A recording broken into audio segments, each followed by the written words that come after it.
1 minute.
You're listening to Radio Sputnik. Telling the untold.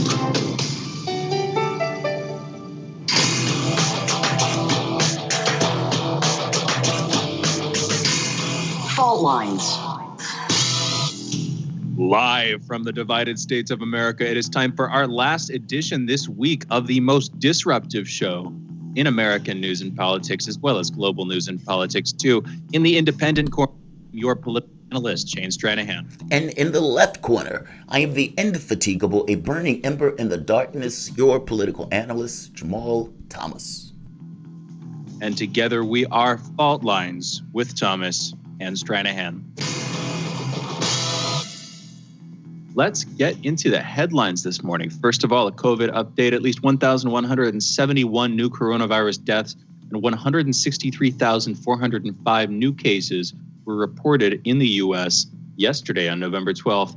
Over the past week, there has been an average of 134,000 cases per day, and that's an increase of 72% from the average 2 weeks earlier. As of this morning, more than 10,637,400 people in the U.S. have been infected with the coronavirus, and at least 242,800 have died. In Minnesota, Governor Tim Walz has warned of more nightmare numbers to come, even as the state has instituted new restrictions on bars, restaurants, and social gatherings in an attempt to stop the spread. On Friday, Minnesota will begin limiting social gatherings to 10 people or less and tightening restrictions on larger social receptions as the country heads into a holiday season when doctors fear multi-generational family gatherings could become super spreader events.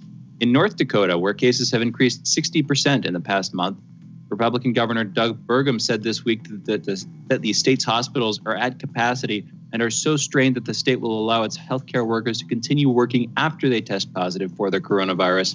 His spokesperson later qualified this as a potential short-term tool. China has today congratulated President-elect Joe Biden and Vice President-elect Kamala Harris for their presumed U.S. election win. Quote, "We respect the American people's choice." End quote. That's according to China Foreign Ministry spokesman Wang Wenbin at a regular news conference. Quote, "We congratulate Mr. Biden and Mrs. Harris."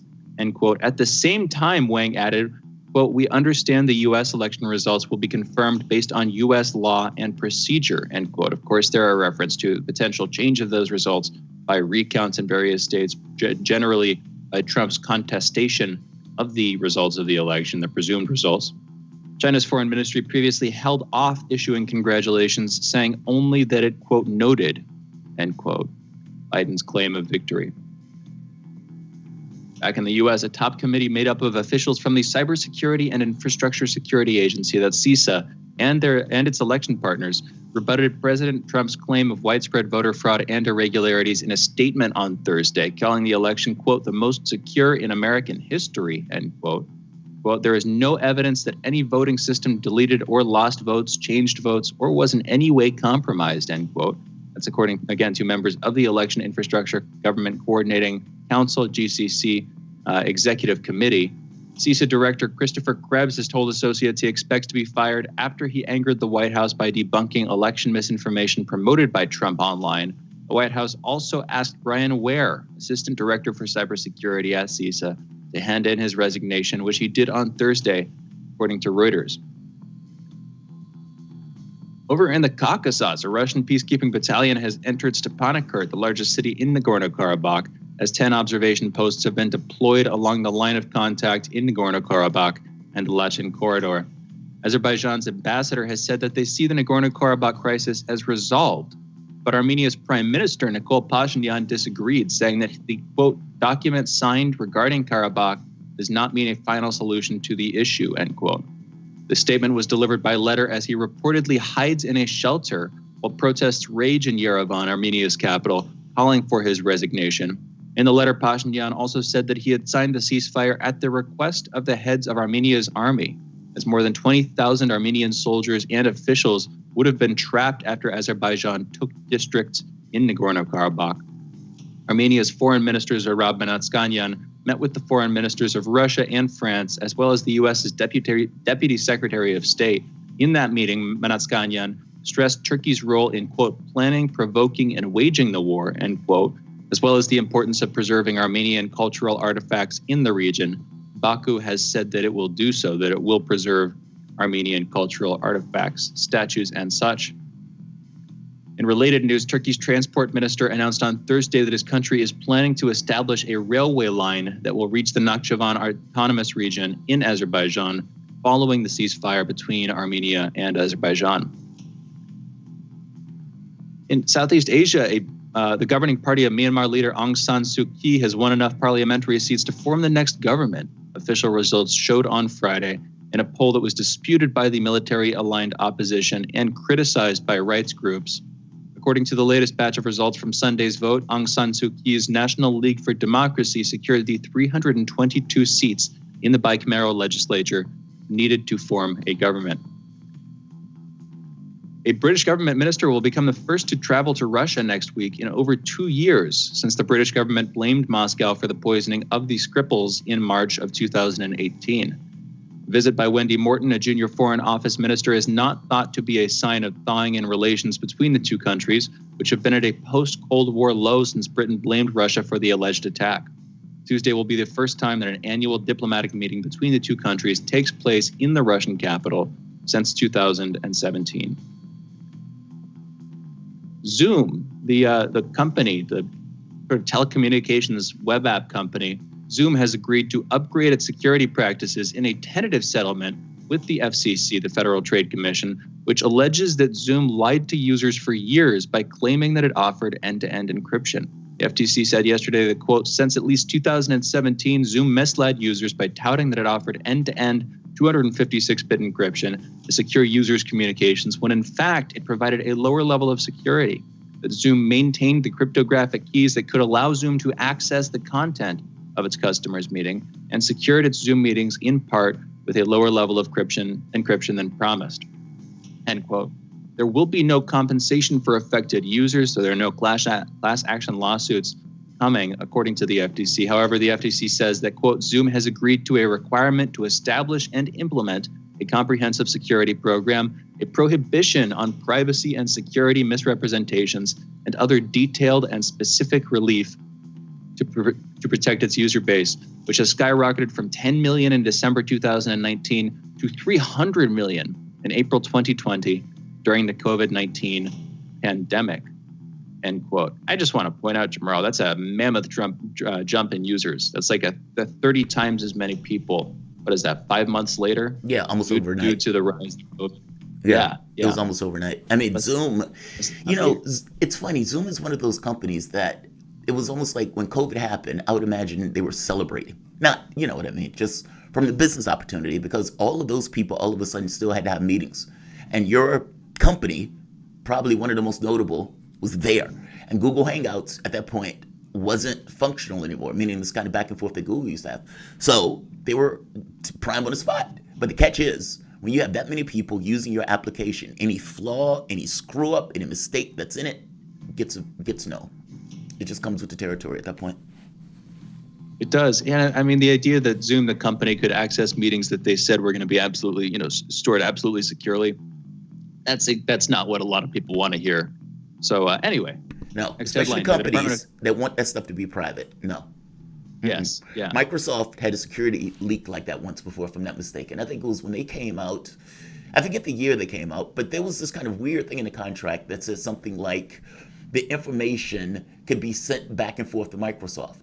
And the company was like, yeah, we're uncomfortable with that. How do we turn that off? And I was trying to make the point to them. I was like, yeah, we could turn it off, but I don't know if, I don't necessarily know if that still does, what we want it to do in that sense. So sometimes these companies have these leaks like this. But yeah, that's definitely not what people want to hear. At least Microsoft revealed it. Zoom at that point had people believing something that just fundamentally wasn't true. So. I remember hearing concerns about this stuff, specifically about Zoom lying about their privacy back in like May, something like that, April, May, right around the time that you saw the sharp uptick in use. And basically the cybersecurity wonks were looking at it saying that they're kind of lying here. There's not as much security, and they were recommending alternatives. I'm not going to recommend alternatives because I'm a little bit out of date with this stuff. It's been months since I've tried to look into it, and frankly, new ones come out on a pretty regular basis, especially if you're concerned about security. But I remember this, and then, a little, maybe too little too late after that sharp uptick from the FTC here. But hey, better than nothing. TikTok's ban is on hold. The Department of Commerce put a stay on enforcing an executive order that would have forced popular short-form video app TikTok to suspend all U.S. operations as of midnight last night. Commerce said the orders against TikTok are on hold, quote, pending further legal developments, end quote, in multiple lawsuits. President Donald Trump earlier this year signed 2 executive orders relating to TikTok. The first, on August 7th, declared the app to be a national emergency. A second, issued 1 week later, gave ByteDance, that's TikTok's parent company, 90 days to divest the app to a U.S. owner. That deadline fell yesterday on November 12th, and while ByteDance has not divested any portion of TikTok yet, it does have a deal of sorts in place with Oracle that the White House seemed more or less okay with after it was announced in September. But my guess here is the administration, the White House, is a bit busy contesting the election results and potentially trying to fight Biden's entrance into the White House in just a couple of months here. Anywho, Starlink. This is SpaceX's subscription internet service for rural areas. Starlink is reportedly working well for beta testers, despite some interruptions in service. So link stability, I'm going to quote here from a Reddit user, link stability is a little rough. We're getting jumps bad enough to disconnect us from connection-sensitive servers every 5 to 10 minutes, but things like Netflix are working perfectly, end quote. This is part of the Starlink beta test that's going on in northwestern states in the U.S. Specifically, so far, beta invitations have gone out to users in Idaho, Maine, Michigan, Minnesota, Montana, North Dakota, Oregon, Washington State, and Wisconsin. So broadly on sort of like along the north and western half of the United States, speaking very generally there. And apparently what they're saying is this is a rural internet service delivered by satellite, and it's faster than pretty much anything else that most folks in these areas can get access to. But they're chalking it up to this being the beta test. They're saying that the connection gets interrupted every 10 to 15 minutes or so. So for things like Netflix or YouTube, where you have buffering of the video, you can just kind of watch it seamlessly. But if you're like on a video call, for instance, like that, if you're doing something live that requires zero latency communications, then you're getting interruptions that are prohibitive there. But again, that could be due to the beta testing. We'll see. The Starlink beta could expand to the southern U.S. in a couple of months. Asked when Florida will get Starlink, SpaceX CEO Elon Musk answered that, quote, lower latitude states need more satellites in position, so probably January. That's about 2 months from now, just for those who don't have a calendar up in front of them. Jamarl, I'll be honest, I have a bit of a personal investment in this one. I'm really excited for the idea, possibly at some point in my life, of like either living in a rural area or doing the whole like living in a car thing, just as a way to save money.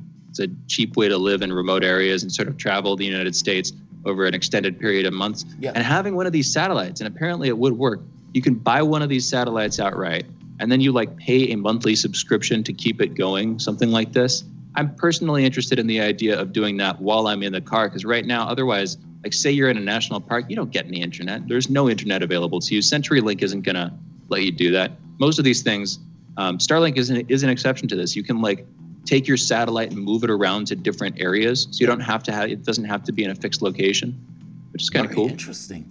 See, my wife and I, we used Huawei. When we were traveling, it's like it's like a mobile Wi-Fi. You jump into a country, you get a SIM card, you stick a SIM card in it, and then you have like 4 or 5G internet access pretty much anywhere. You've been in the middle of the ocean and get it. When you're crossing countries, it gets a little dicey. Like going from Germany to Poland. It's like 3 miles into Poland. At that point, it goes off.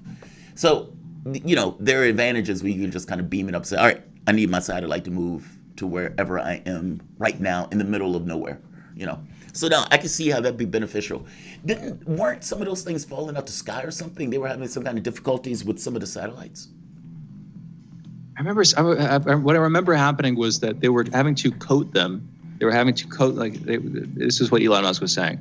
Astronomers were worried that when they were trying to look up at the stars, like this massive web of satellites that SpaceX was planning on putting up for this stuff would block, it would reflect light back down at them, creating effectively light pollution for astronomers. And then Elon Musk said something about how he was going to be painting them black on one side and that should solve the whole problem. That was the one controversy I heard. There might be something else, but I mean, Jamarl, you said that you were using Huawei. Weren't you worried about the Trump administration sanctioning you? Wasn't that top of mind there? No, Trump wasn't in office at the time. No, this was when Obama was in office. But no, I wasn't worried about him sanctioning me at the time. No, and we were out the country. I mean, we didn't have to use it here. But a great device. I had no complaints. It's a lifesaver. Because both of us at that point was working remotely. I was doing my online show. My wife was doing the medical coding stuff. And so it was vitally important that we had access. And there were some places we jumped into that the access was horrific. So that thing became a lifesaver. So yes, you just used your phone. Yeah. I could see that. Yeah, the mobile hotspot kind of a thing. Yeah. That could be very useful. One last quick headline here. China has broken its own record for deepest manned dive into the world's ocean, sinking an estimated 10,909 meters, that is 35,790 feet, into the Mariana Trench. That's according to state-run news agency Xinhua.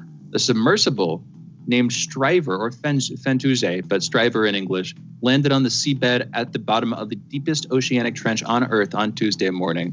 After setting off from China's Hainan province 1 month earlier, the dive beat China's previous dive into the Mariana Trench by over 800 meters, but it narrowly missed out on breaking a world record for the deepest dive. Current world record is believed to have been set by American undersea explorer Victor Vescovo, who claimed to have reached a depth of 10,927 meters. That's 35,853 feet. That was in May of 2019. And with that, those are our headlines. You were listening to Fault Lines with Jamarl Thomas and Shane Stranahan. And we're going into a break. On the other side of this break, we will be back with Jamarl's monologue. Again, you're listening to Fault Lines with Thomas and Stranahan. Be right back. Fault Lines. Shooting from the lip. We're taking no prisoners here. Real opinions for real people. Where we bring you people with controversial views, and instead of trying to catch them out, we actually let them expand on their views. What's going on in British politics, European politics, and indeed in world politics as well. And wherever you are, whether you're a UKIP supporter, a Tory or Labour, everything is in turmoil. John Gaunt. Shooting from the lip.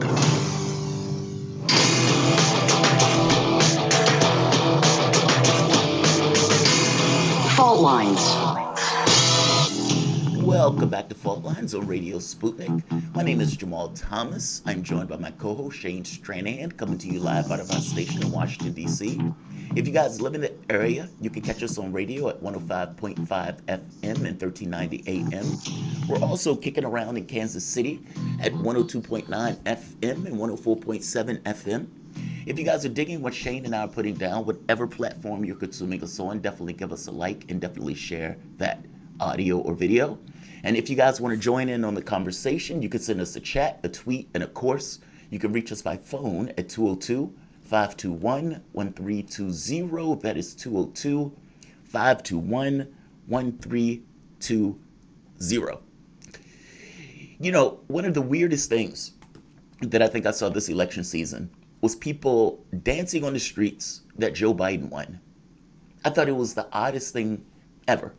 I understand this need to get rid of Trump. I understand this want to get rid of Trump. I even understand people who are on the left who basically said too much is at risk, that Donald Trump taking the House, the Senate, the Supreme Court, all of that is too much of a traffic. Too much. No mas. Biden. Take a shower after, but Joe Biden. Here's the thing, though. We are screwed. There was no way out of this, and I get the feeling that our chickens are coming home to roost. Right now, you had a situation where instead of a candidate trying to knock it out of the park, doing crisis. I mean, think of crisis in American history prior, and think of what the president does. Think of how the public expects the president to respond. And not just the president, but the person who's coming in that office. When Obama ran against McCain, what was his pitch? Universal health care. Why? Because he knew he needed something to galvanize the public, and universal health care was something that was mind-blowing at the time. Whatever you want to think of Obamacare cracked the public's consciousness on the issue of health care. Meaning, the American public in many respects probably didn't even think it was possible to get health care here. And with Obama putting through Obamacare, the Republicans kept calling it government health care. They said it so many times that the whole notion of government health care didn't seem all that bad anymore, especially in a pandemic where you have like 9 million people infected. What? You had 1 million people additionally infected within 10 days? That number is speeding up. You will have the deaths that are coming up pretty shortly. I'm making the point that the reason that Biden did, if you want to call it poorly, was not Trump. It was Biden. And it had a lot to do with people not necessarily believing. Look, they wanted Trump out. Did they believe Biden was going to knock it out the park? I don't believe that for a moment, especially since Biden didn't run on knocking it out the park. I think we're screwed. And yeah, I think our chickens are going to come home to roost, even with Biden winning. No, I don't think for a moment that the COVID virus is going to go anywhere anytime soon, meaning I think this is going to be stuck with us for a while. If Biden institutes new lockdowns, that is going to cause additional chaos. At the same token, if he doesn't impose lockdowns, that may also be chaos, meaning you're burned on both sides.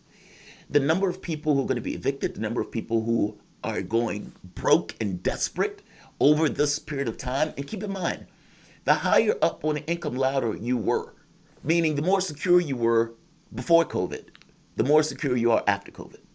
What I mean by that is the people with the higher incomes, for the most part, did better.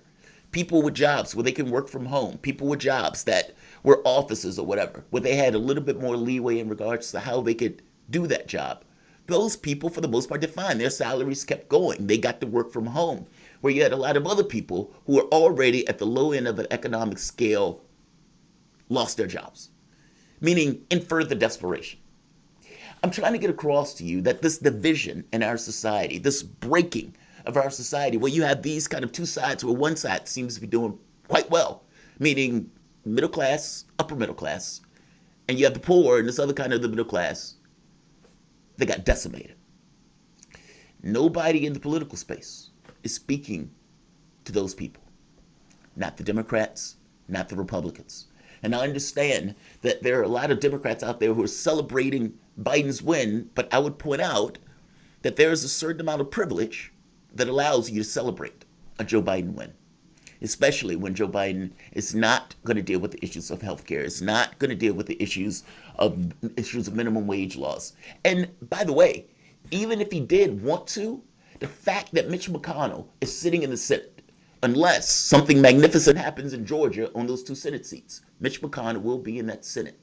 And the things that Mitch McConnell would agree with Joe Biden on are not necessarily things that many in the Democratic Party will be okay with. And that's not true. The Democratic Party will be okay with it because it will be a Democrat that's doing it. I'm talking about the rest of the population. Donald Trump is talking about running again in 2024. Now, Arizona apparently has just been called for Joe Biden, and those 11 electoral votes are going to Biden.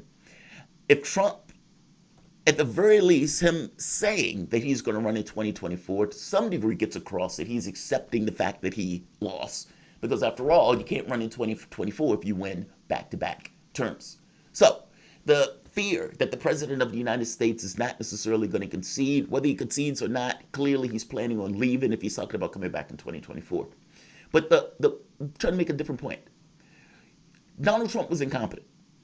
And the public, in some degree, dodged a bullet because he was incompetent. When Donald Trump tried to give her DACA, only thing Donald Trump had to do was give a good excuse for why he wanted to give her the DACA. He couldn't even do that.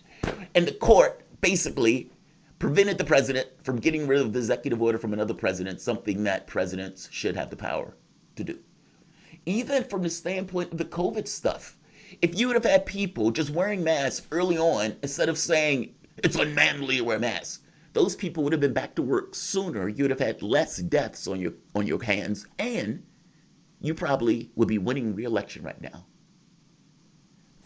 Look, the point I'm making here is the crisis in this country hasn't changed, nor will they change with the Joe Biden in that office.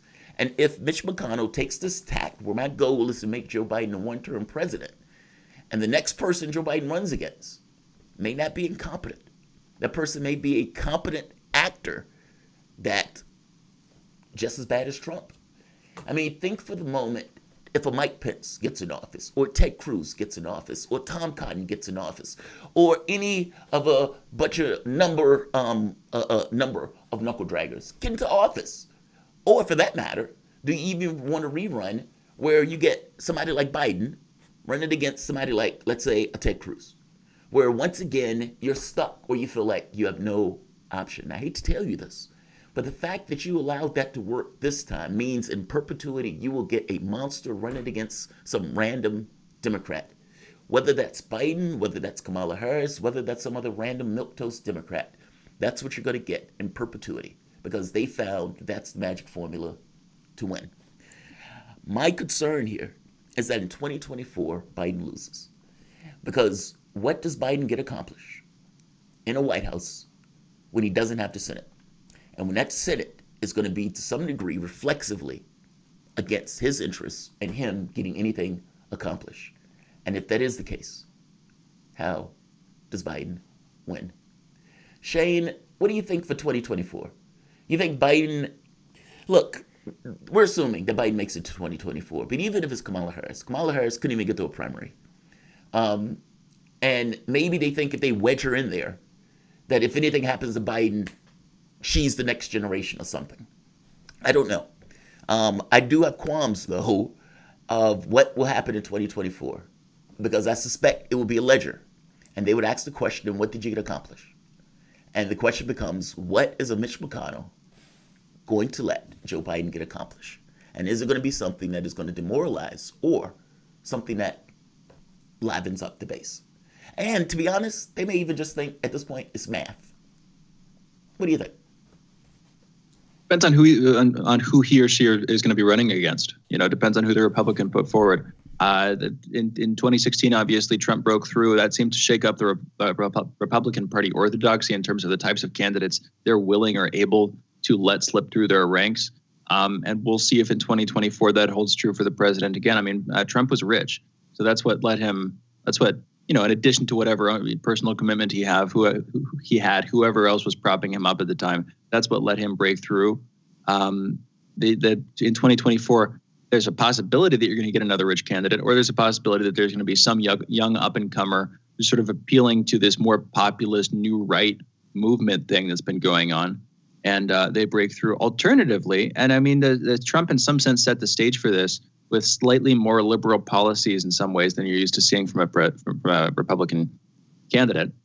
You could have a slightly more centrist person on the right, a little bit more like of a Tulsi even, who's, you know, pushing for less foreign intervention overseas, who's a little bit more moderate in some ways.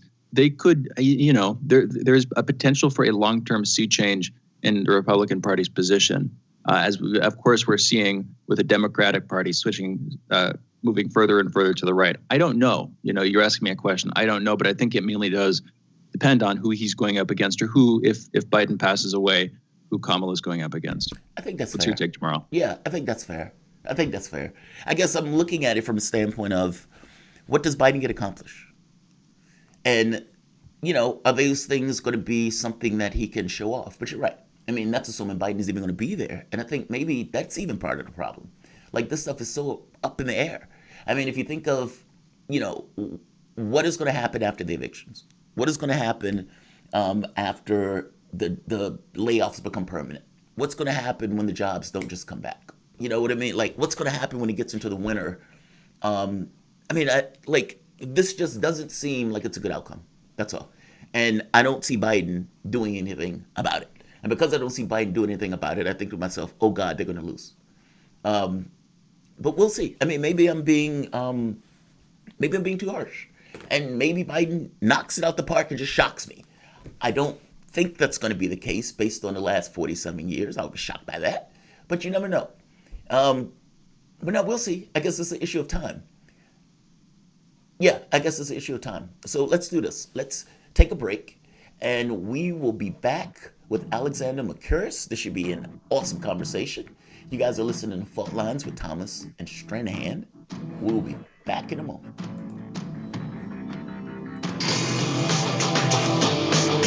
Fault Lines. You're listening to Radio Sputnik. Epidemics and pandemics could kill millions of people, and they actually did. Centuries ago, deadly outbreaks called the Black Death, the Plague of Justinian, and the Spanish flu ravaged countries, empires, and whole continents. Some of these diseases are still present around the globe. Others have become a thing of the past. Discover how these ancient and not so distant outbreaks from previous centuries differ from modern-day SARS, MERS, and coronavirus pandemics. Listen to our new series, Outbreak, the deadliest epidemics in human history. This week on Radio Sputnik.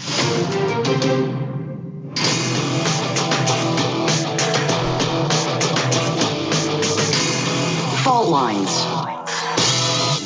Welcome back to Fault Lines on Radio Sputnik. My name is Jamarl Thomas. I am joined by my co-host Shane Stranahan, coming to you live out of our station in Washington, D.C.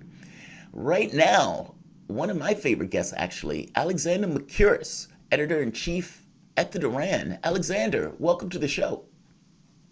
Delighted to be with you again. Absolutely. So I have to start here. Nagorno-Karabakh. I was watching the Prime Minister of Armenia, Pashinyan, give a statement. Well, I wasn't watching him. He wrote it as a statement because he's been basically hiding. In that statement, he made the point that he was, violent upon his life. And considering what happened to the Speaker in the House, I can imagine him feeling some kind of way. The feelings are running extremely high. Just watching the reaction in Armenia and then watching the reaction in Azerbaijan. What do you think about this? I mean, I've heard you make an argument before about this notion of independence, where you were basically saying that these areas were basically drawn by Stalin. And, the idea of independence is like, is it one of those things where the land should be given up? Should they release the land? That type of thing. And you were making a point of saying, at what point do people, at what point is this their territory? I think that was basically, I don't want to put words in your mouth, but I think that was basically the point of like, look, this is a conflict. This conflict has been going for several years. Should they give up the land? I think that was the line of inquiry to which I think that you're making. What do you think about this now? I mean, basically, Armenia lost. They were routed. They were fighting Turkey and Azerbaijan, both of which were more dominant in regards to military force, and they lost. I mean, he basically made the point of saying, "Look, we had to end this. There wasn't anything we could do. We were going to lose it all, and we had certain areas that were just entirely undefended." So, how do you process this? What do you think about everything that's taken place over the last several days, including the Prime Minister's statement?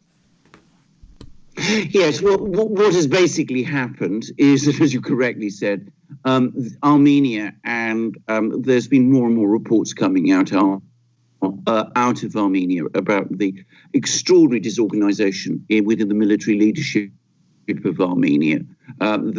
Anyway, they failed militarily completely, but by doing so, they opened up the opportunity for the Russians to swoop in And that is exactly what they're doing. Now, the thing to understand about this is that there is obviously the conflict between Armenia and Azerbaijan over Nagorno-Karabakh itself. Now, that I think is now very close to being resolved, actually, in that what has now happened, what is the consequence of this war is that the core area of Nagorno-Karabakh, which is Armenian and which is historically Armenian, has been preserved.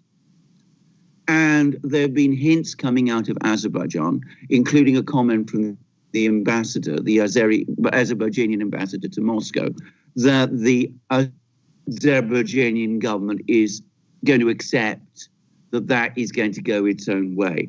What has happened is that Azerbaijan has recovered all the territories around Nagorno-Karabakh, which in 1993, 1994 were largely occupied by Azerbaijani people, and which are now going to be reintegrated in Azerbaijan.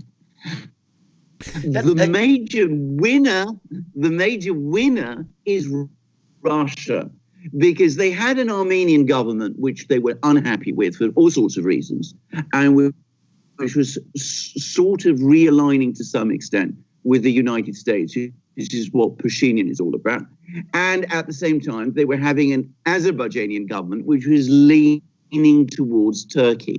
Now the Russians have established themselves as the mediator. They've poured troops into the region. They've established apparently a coordinating headquarters in Azerbaijan itself, and they've positioned themselves in a position where they control all the road links. So Armenia has lost lots of territory, but it's been able to hold on to the core region of Nagorno-Karabakh.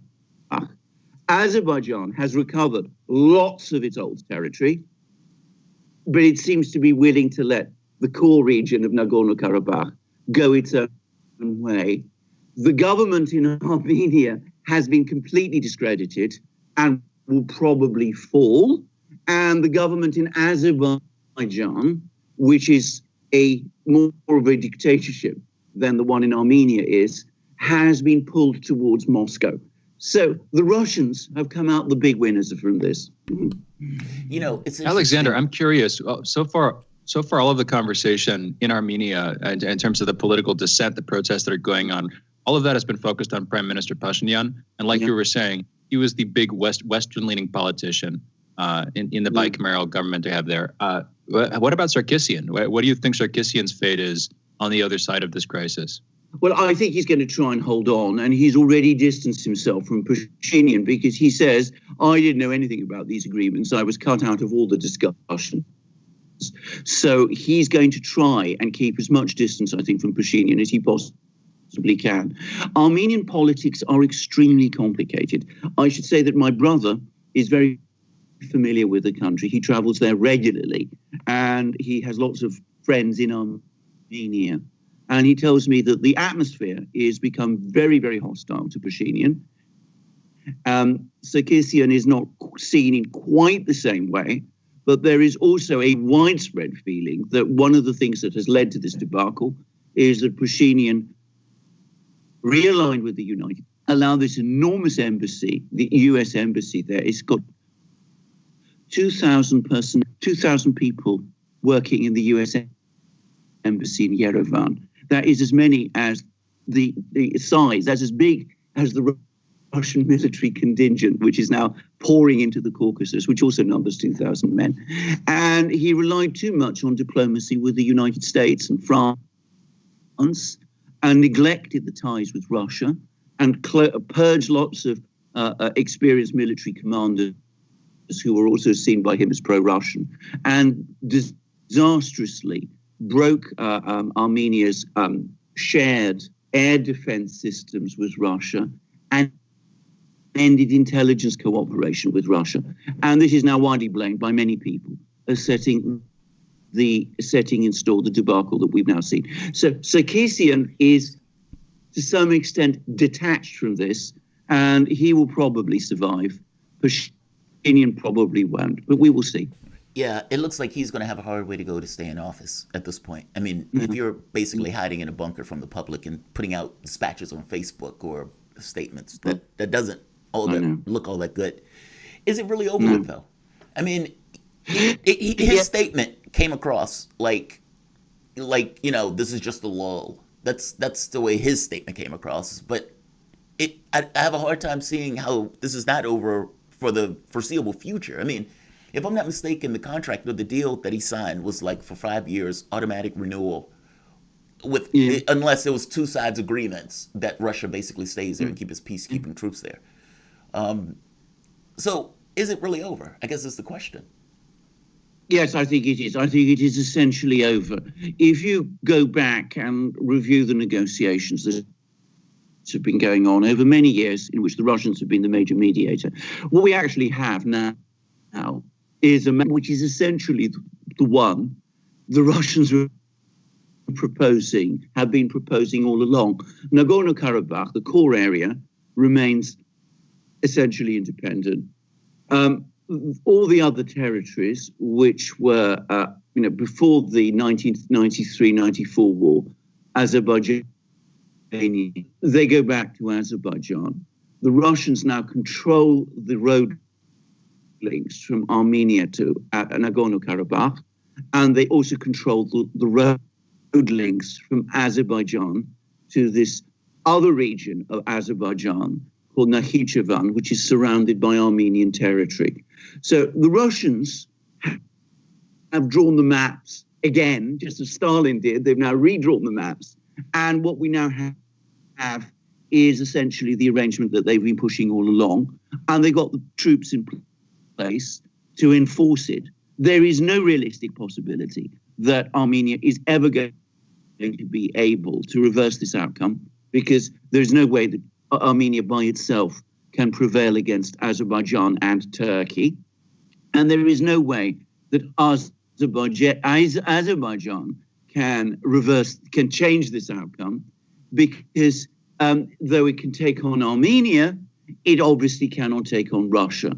I think once the anger on both sides has cooled, I think they will each realize that this is an arrangement now that is basically forever. Okay, so let's do this. We are going, I'm fascinated by this topic. I've been following this topic, I would say maybe for the past several months, when we were turned on to it. And so this, it's an interesting conflict in the sense that there was a question on whether or not how far they were going to go, and whether or not it was going to be enough for Nagorno-Karabakh, or whether it was going to go beyond that point. And it seems now that, once Azerbaijan was able to get basically what it wanted, that the deal could, the Russians were able to come in and kind of make a deal in it. So hopefully this lasts. But I do agree with you, Alexander. I don't necessarily know how they could reverse this, left to their own devices, if they couldn't prevent it in the first place, left to their own devices. Shane, do you want to go to the UK next? I guess we could pick our personally. topics. I'd love to travel there. That too. Despite the rising cases in COVID, yeah, my brother and I left off our bike tour trip there. I'd love to go back. No, I don't think that's what you mean, though. Yeah, we can absolutely You turn. did a bike turn tour to the there. That's awesome. We did anyway. Yeah. Oh wow, Yeah, go for it, Jamarl. Okay, so is Alexander back? I just want to make sure he's back yet. Alexander? I'm here. I'm Oh, here. there you are. Yes, Excellent. can you hear me? I'm here. Yeah. Okay, so I wanted to get into the UK politics. I know that's a hard pivot, but I do want to talk about the UK politics while we have a bit of time. Boris Johnson. Boris Johnson seems to be having somewhat of a hard go of it. Now, the United States is kind of making it very clear that anything that breaks the Good Friday Agreement is not necessarily going to allow a trade deal with the United States, which puts Bojo firmly back in the European Union's orbit in regards to needing a trade deal. Meaning he needs it from somebody. If he's going to play the U.S. off against the EU, or play the EU off against the U.S., one of these big partners he has to make a deal with. And right now it seems like he's alienating both. What is going on in regards to Brexit? And are we still at the door of a no-deal Brexit? We are very much at the door of a no-deal Brexit, because the time now for negotiating a trade deal with the EU is fast running out. The only way it can be done is if Boris Johnson extends the time for negotiations, which would require changes to British law. Now, I think he will be very, very reluctant to do that. And the extraordinary events of this week are going to make it, in some ways, I think, even more difficult for him to do this, because he's obviously got problems with Joe Biden. He's got entrenched problems with the EU. I think tough-minded people in Britain probably calculate that Joe Biden may say all kinds of things, but in the long term, if Britain leaves the EU on a no-deal basis, the Americans will come round because Britain is too important to them. They may be wrong in thinking that, but I think that is what they think. But Boris Johnson's immediate problem is not Joe Biden, and it's not the EU. It is the unraveling of his own position in London, where he has now had this extraordinary power struggle within his own office between his fiancée, Carrie Symonds, the person he's due to marry at some point, and his chief advisor, Dominic Cummings. Wait, Alexander. Let me interrupt you, because I want you to get into this on the other side. This is getting good. The voice that you guys are listening to is Alexander McCurris, editor-in-chief at the Duran. This is Fault Lines with Thomas and Stranahan. We will be back in a moment. Fault Lines.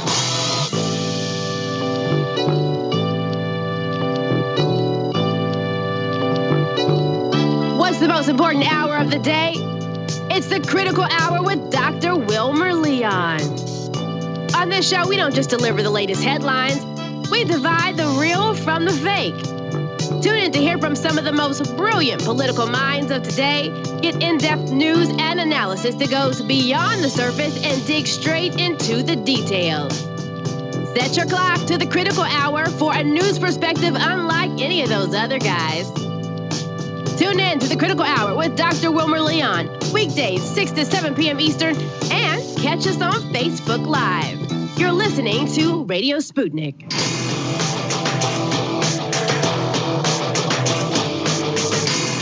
Fault Lines.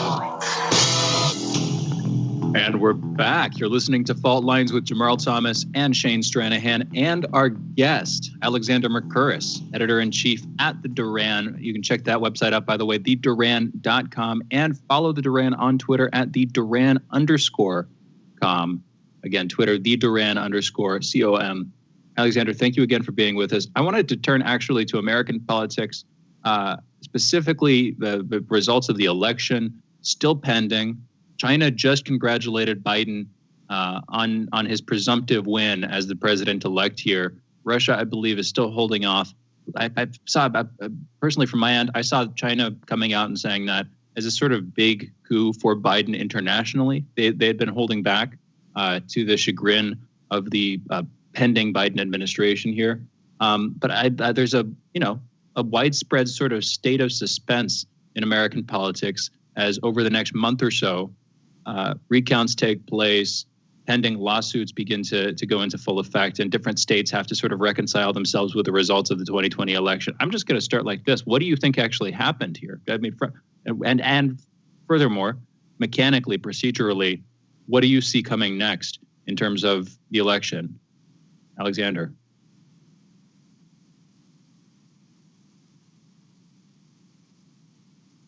Oh my, we may have lost Alexander.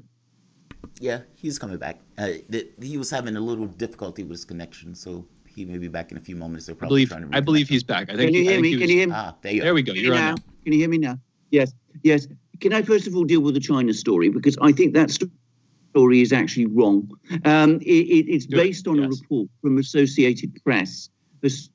Associated Press actually refers to a comment by Wang Wenbin, who is the spokesman for the Chinese Foreign Ministry, which reads, and this is a section of it. We extend congratulations to Mr. Biden and Ms. Harris, and we also understand that the US election result will be decided in accordance with US laws and procedures. Now, what happened is the Associated Press omitted the words, and we also understand that the US election result will be decided in accordance with US laws and procedures. It merely published the point about we extend congratulations to Mr. Biden and Ms. Harris. So it's not actually a recognizing Biden as the winner. It is a congratulations. It's a congratulations. To our credit, exactly. I just want to sort of stand up and pat myself on the back here. We did report that second line. We did include in our headlines this morning. I was talking about that as well. That second line, and that is definitely hedging. It's not a full recognition there. No. That will come from Xi Jinping himself. When Biden is confirmed as president, Xi Jinping will telephone or write to Biden and will congratulate him formally on behalf of the Chinese government. So I think this is a more ambiguous statement than is being said. Now, what is going to happen in the United States? There are all these very, very complicated court cases that Donald Trump is bringing, and there are all these various allegations of fraud that he is bringing. My own view is that these allegations of fraud are not going to be sustainable in nearly all the states that we've been hearing about. The margins are too great. The one place where it seems to me Trump does have possible chances of some legal success are in Pennsylvania, where there were changes to the electoral law made, one of them by the Supreme Court of Pennsylvania, which arguably violate the US Constitution. I still have to say, I think at the end of this process, probably sometime, when the Electoral College meets, we will see a Biden presidency. I think that all the odds now are stacking up heavily in that direction. And I think that the Republican Party, which has done very well out of this election, they're probably going to hold on to the Senate. They've increased their position in the House of Representatives. They've actually increased, I understand, the local house, the state houses of representatives that they control. And they did. And I think they've only lost one gubernatorial contest. So I think they're going along with Trump for the moment because it is in their interests to do so, because that puts a question mark over Biden and it fires up their voters in Georgia. And besides, they don't want to anger all those, MAGA people out there. But eventually they will come along to Trump and say, well, this has gone as far as it can. The time has come, Donald, for you, to be the tragic hero who lost the election. Despite all the odds, you did incredibly well. You've done well for the party. You've done well for the country, but it's time for you to go. And I think we are not that far from that point now. Yeah, I have a hard time believing that the establishment politicians, who I honestly don't entirely believe, like Trump, go along with him with this too far. And Pennsylvania court just ruled to toss a small number of mail-in ballots after dispute over deadline to fix ID issues. But like you made the point, Alexander, the issue are the margins. Like, this is not like 2,000 votes. And some of these margins are wider than Clinton and Trump. So, I have a hard time believing that it's going to be enough to change the outcome of the election. Not to mention, Biden just won Arizona. I mean, it's like the first time a Democrat has won Arizona since like the 90s. Yes. I just don't see it. I mean, I really don't see it. I mean, there are issues. I mean, Trump can plausibly say that, we've had far more mail-in ballots than usual, that there are problems with that. And the point, though, to understand is that Trump may win every single legal challenge that he's brought. He may win every single legal challenge that he's brought in Pennsylvania. And still that won't affect the outcome, because ultimately it's not based on recounts. Winning the election isn't based on recounts. It isn't based on, identifying errors in decisions by state authorities in Pennsylvania, which changed the electoral rules. It's actually proving fraud and proving mistaken ballots. That hasn't happened to anything like the extent it needs to happen in order to change the outcome of the election. And by the way, a recount doesn't do that. A recount, because they're just recounting the ballots. I mean, exactly. I mean, if you recount the ballots, I mean, you might find there's a few hundred here, or even a few thousand here, which have gone astray. But it may not change the outcome. So I think that I think that all of these legal challenges are Trump is fully within his rights to bring them, and I think that's a point, by the way, that should be made. I think far too many people are not recognizing that. After all, in the US, you litigate about everything. So why not litigate about an election? But ultimately, I think the outcome is going to be a Biden presidency. And I think the whole world is preparing itself for that. If we go back to that Chinese statement, they are being very careful not to say, that we're actually recognizing Biden and Harris, but we are nonetheless congratulating them, which is a step towards. It's not actually recognition, but it's a step towards recognition. And what kind of shadow do you think this is going to cast on a Biden administration from the Republican perspective? Is it just going to be another 4 years of political loggerheads here in the same way that the Democrats used Russiagate to try to obstruct effectively everything the Republicans were doing and Trump was doing from 2016 to 2020? And more broadly, I mean, assuming for a second that that's true, and again, you can contest that possibly, but assuming for a second that's true, what does that mean for our political system in general? Alexander? Right. I'm going to make a prediction. I think the whole issue of the election and the alleged fraud of the election is going to die, and we're not going to see that revived. But of course, the United States is a very divided country, and I think the Republicans are going to start throwing all sorts of things at Biden before very long. One of them, undoubtedly, is the activities of his son, and the fact that Hunter Biden, and the fact that Biden does seem to have been involved in some of those activities, and especially if the Republicans win the House in 2022, which is quite likely, that they will push for investigations of that.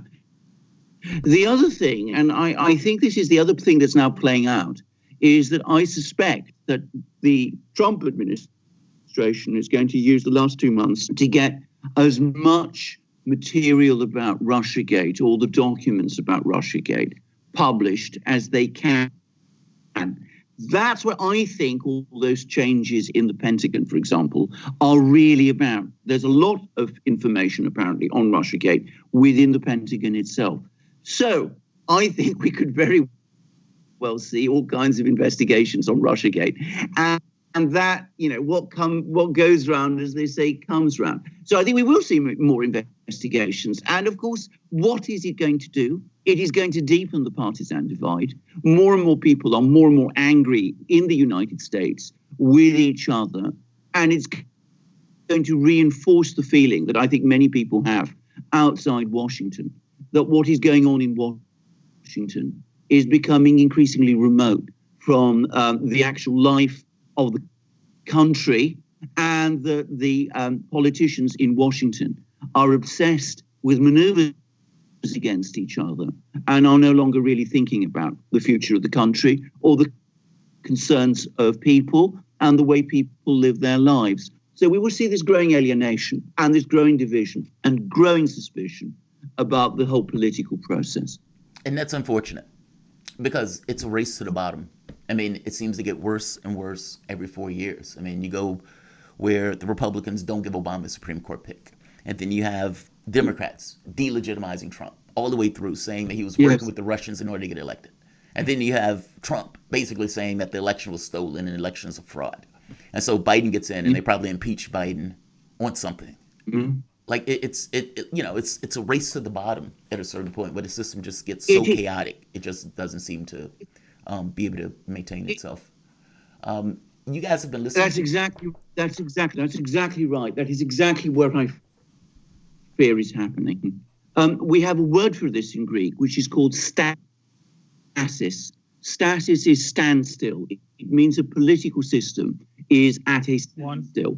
And if you're familiar with ancient Greek texts, it's the worst situation a country can be in. Alexander McCurris, I want to thank you for coming on to the show. This is Alexander McCurris, editor-in-chief at the Duran. And again, one of my favorite guys. I always enjoy talking to you. So this is Fault Lines with Thomas and Stranahan. We will be back in a moment with headlines.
Listening to Radio Sputnik. Telling the untold.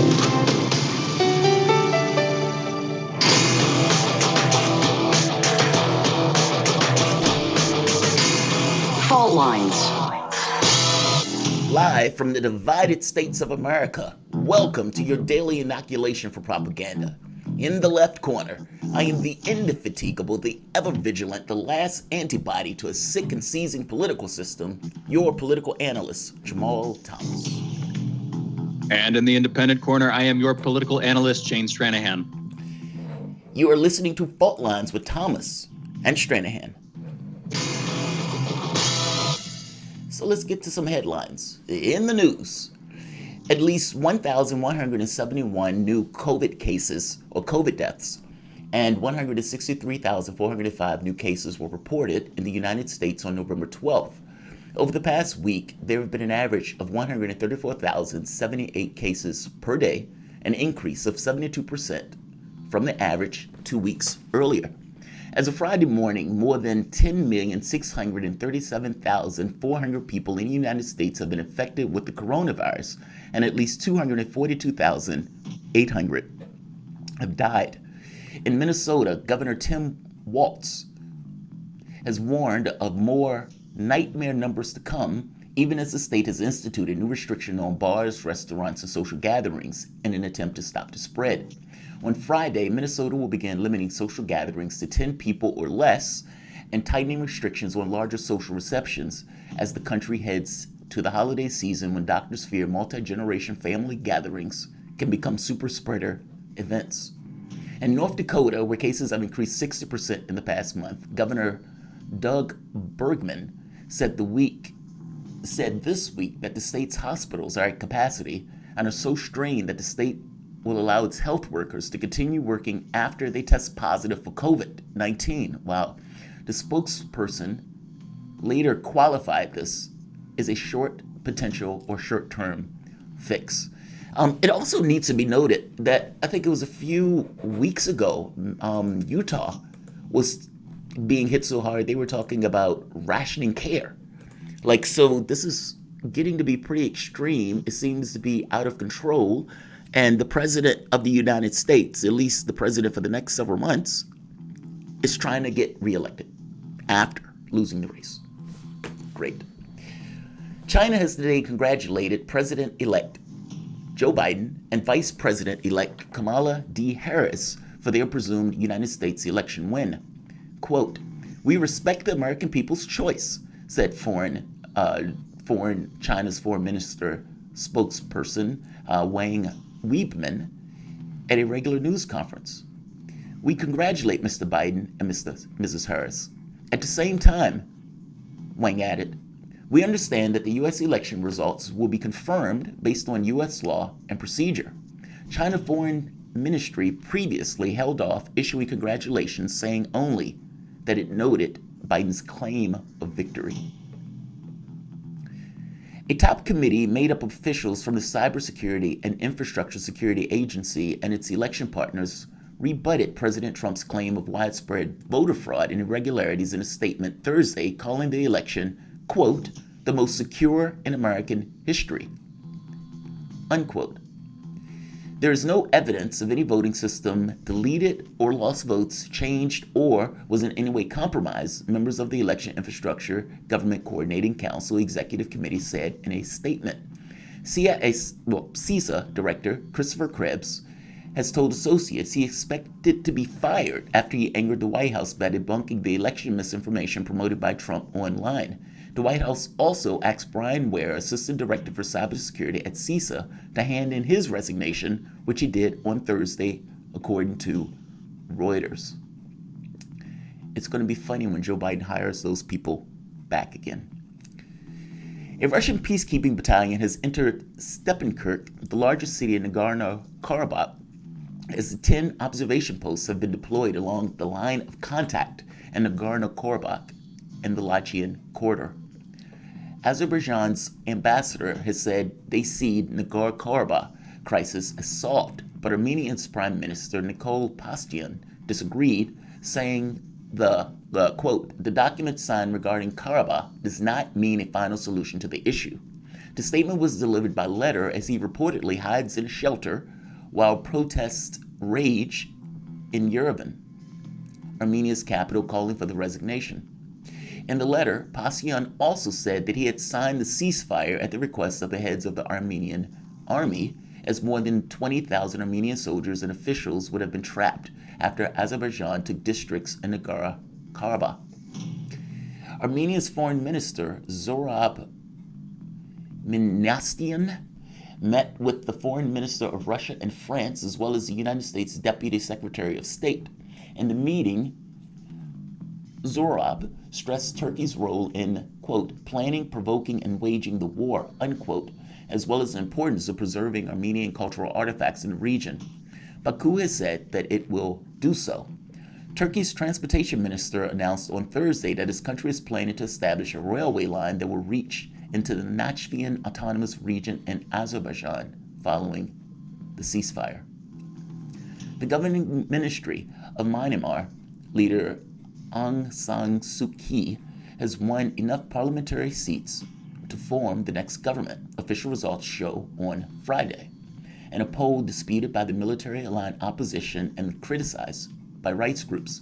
According to the latest batch of results from Sunday's vote, Aung San Suu Kyi's National League for Democracy, NLD, has secured the 322 seats in the bicameral legislature needed to form a government.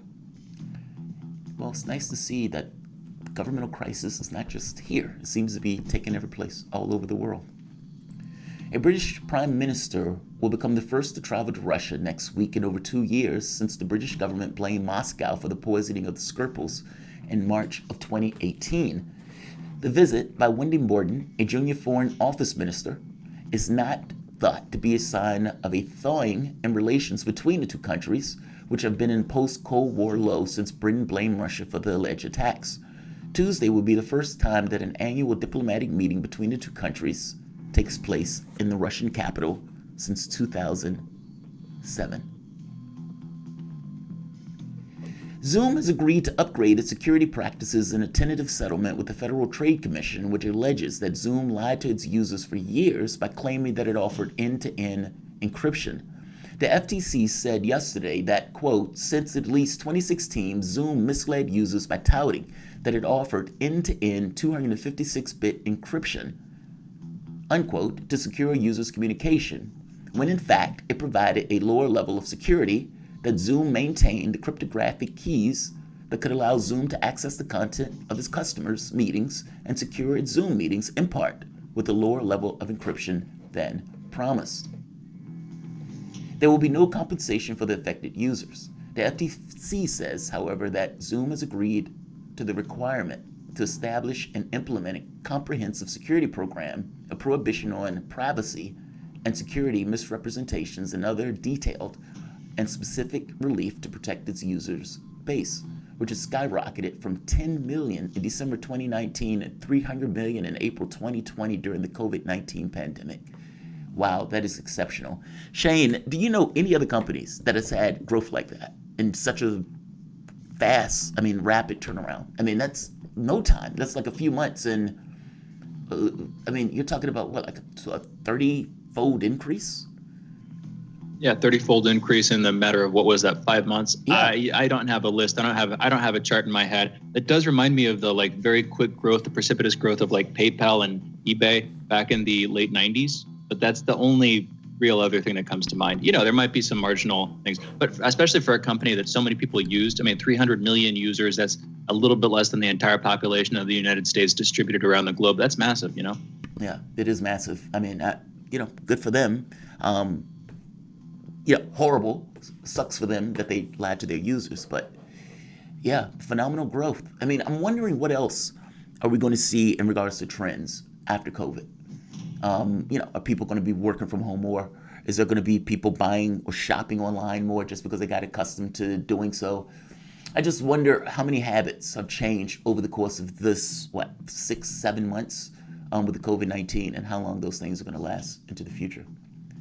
But a lot of small businesses getting shut down. That's sad to say. That's probably going to be part of it. Is a lot of the small mom and pop shops get shut down and get replaced by these Amazon. Larger entities that currently already exist. Either Amazon, when you're talking about the provision of goods, or just larger chain restaurants if you're talking about eat out dining, that kind of thing. But we'll see. We'll see. Some of these places are still afloat with the PPP.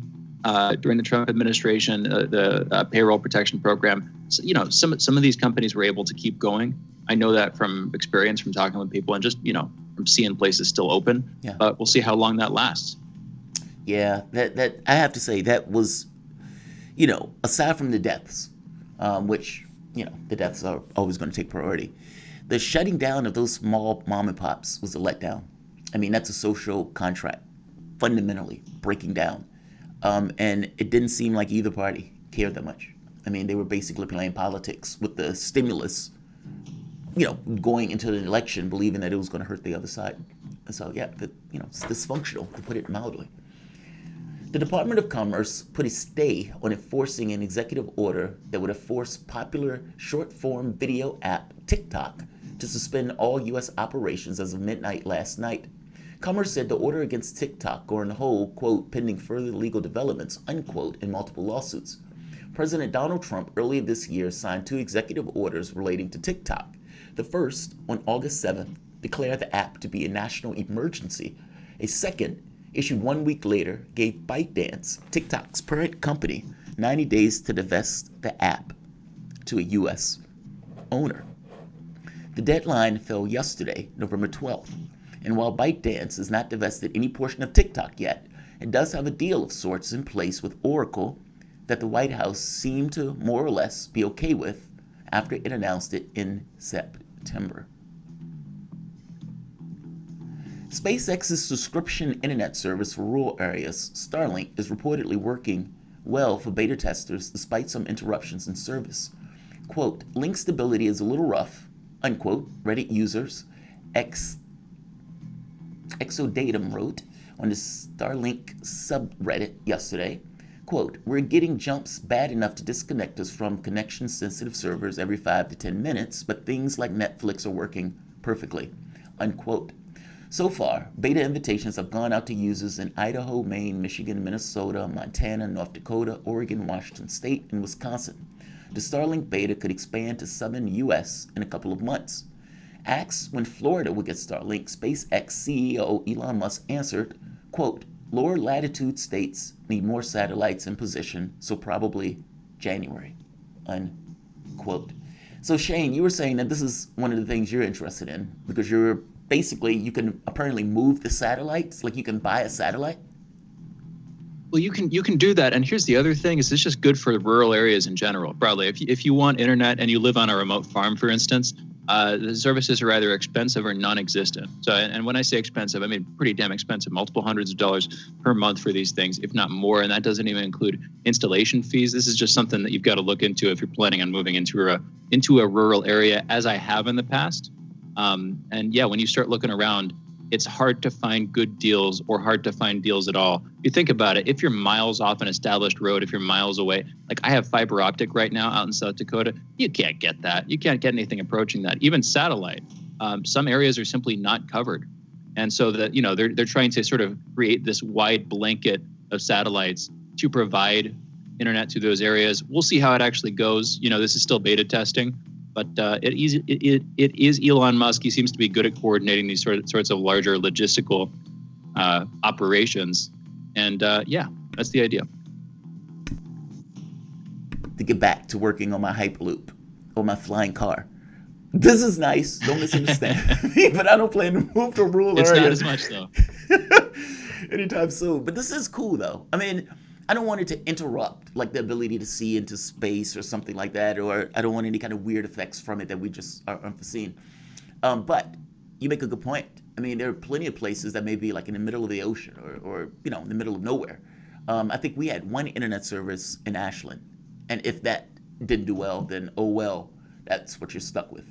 And it was the same thing in one of the other companies I work with. It was only like one company that went to that particular site.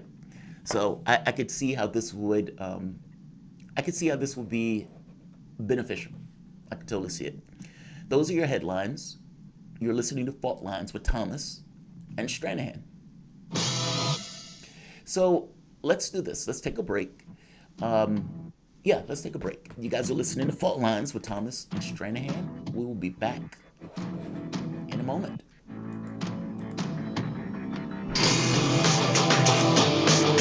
Fault Lines. Want to talk? Get in touch with us at radio@sputniknews.com. Feeling kind of blue, but maybe also kind of red, and kind of purple, and kind of alone? You've got a friend on Radio Sputnik. Tune into Political Misfits from 12 to 2 Eastern Time, Monday through Friday, for news, politics, and culture without the two-party bias. Catch us daily on 105.5 in Washington, D.C., or 102.9 or 104.7 in Kansas City. Or find us on Twitter, Facebook, YouTube, Spotify, or wherever you get your news. We are talking 24 hours a day, 7 days a week. You are listening. We give you the most essential out of the endless information space. Radio Sputnik, telling the untold.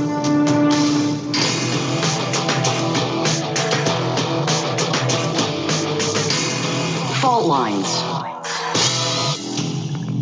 And we're back. You're listening to Fault Lines with Jamarl Thomas and Shane Stranahan, and our guest, Bradley Blankenship, Prague-based American journalist, political analyst, and freelance reporter whose columns can be found on RT and CGTN.com. Bradley, thank you for joining us. How are you doing this morning? Hey, I'm doing good, guys. How you doing? Good. Yeah, thanks for being with us. Let's start this off like this. I'm referencing an article that you wrote and published, I believe, this morning over at CGTN.com, the title of which is RCEP will be the most significant trade agreement in modern history. RCEP, for those listening, it's the Regional Comprehensive Economic Partnership, at this point poised to take place within the next couple of weeks between 15 negotiating countries and the 10 member states of the Association of Southeast Asian Nations. So I'm just going to run through this list between Brunei, Cambodia, Indonesia, Laos, Malaysia, Myanmar, the Philippines, Singapore, Thailand, Vietnam, Australia, China, Japan, New Zealand, and South Korea, basically covering much of Southeast Asia, but pretty much the entirety of Southeast Asia, a vast swath there, along with, again, Australia, a Western aligned nation. That is significant in a couple of ways. Of course, South Korea and Japan both aligned with the West, too. In your article, you're putting up a contrast here, as many would, between China's handling of the coronavirus, China's apparent stability, diplomatically, economically, as a political entity, compared with the U.S., whose politics are sclerotic, as can be seen with this year's election, and, of course, with our general mishandling of the COVID pandemic. And again, in your article, as you see in the title, you're calling this the most significant trade agreement in modern history. Looking around, I can't help but agree. Something like 30% of the world's population inhabits the countries which seem set to agree to this deal. Around 30% of the world's GDP produced by the countries who'd be part of this deal. Can you please tell us, what are the contents of this deal? What should we be looking forward to with this, Bradley? Well, the contents of the deal are, they're pretty similar to other free trade agreements, for example, that the United States has struck. That basically just means reducing barriers to the trade, reducing tariffs, and so on. We're removing tariffs, rather. But what's actually interesting about it, as the Washington Post mentioned, is that there's actually no demand that countries liberalize their markets in the sense that they adopt a capitalist system, a free market capitalist system.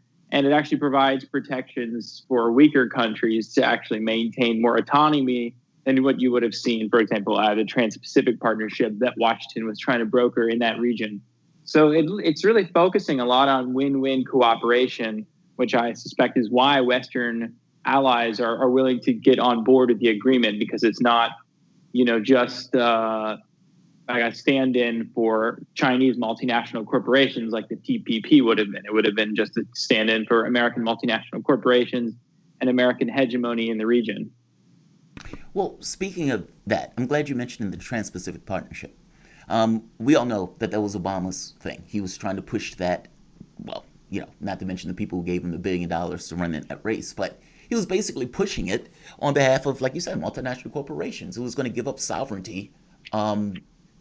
It's an astonishing agreement, to be honest. It was basically an end run around safety regulations, trade unions, under the guise of a trade deal. Biden, right, when he gets in office, he will most likely go back to that. I don't buy for a moment that Biden would go back to that. I think that this agreement, another reason why it's so significant is that it really just kneecapped the United States' ability to actually get back in the TPP. Well, that's what I was going to ask you. Obama, the reason why he wanted to push ahead with it is because he said that China would write the rules of trade if the United States did not push forward the TPP. And once this deal signed, it will mean that the rules of trade, at least in Asia, but certainly probably the rest of the world, will now be written by China, which is why I think it's the most consequential trade agreement signed in modern history when it should be concluded on Sunday. So I think that, sure, Biden can try to get back into that deal, but I don't think it's going to be possible. And if it will actually take place, it will be on China and the rest of the signatory RCEP nations' terms rather than on Washington terms. That's fair. I wasn't sure if they were exclusive. Like if it's, because it's clearly what Obama wanted to do. It's clearly what Hillary Clinton wanted to do. They have been pushing this for a while, and I don't believe it's just them two. I would imagine it's a party issue. And the people who basically put money into that party's coffers. And so when Biden gets in office, whether he can get back to that particular deal or not, is this deal exclusive? Meaning it's one or the other?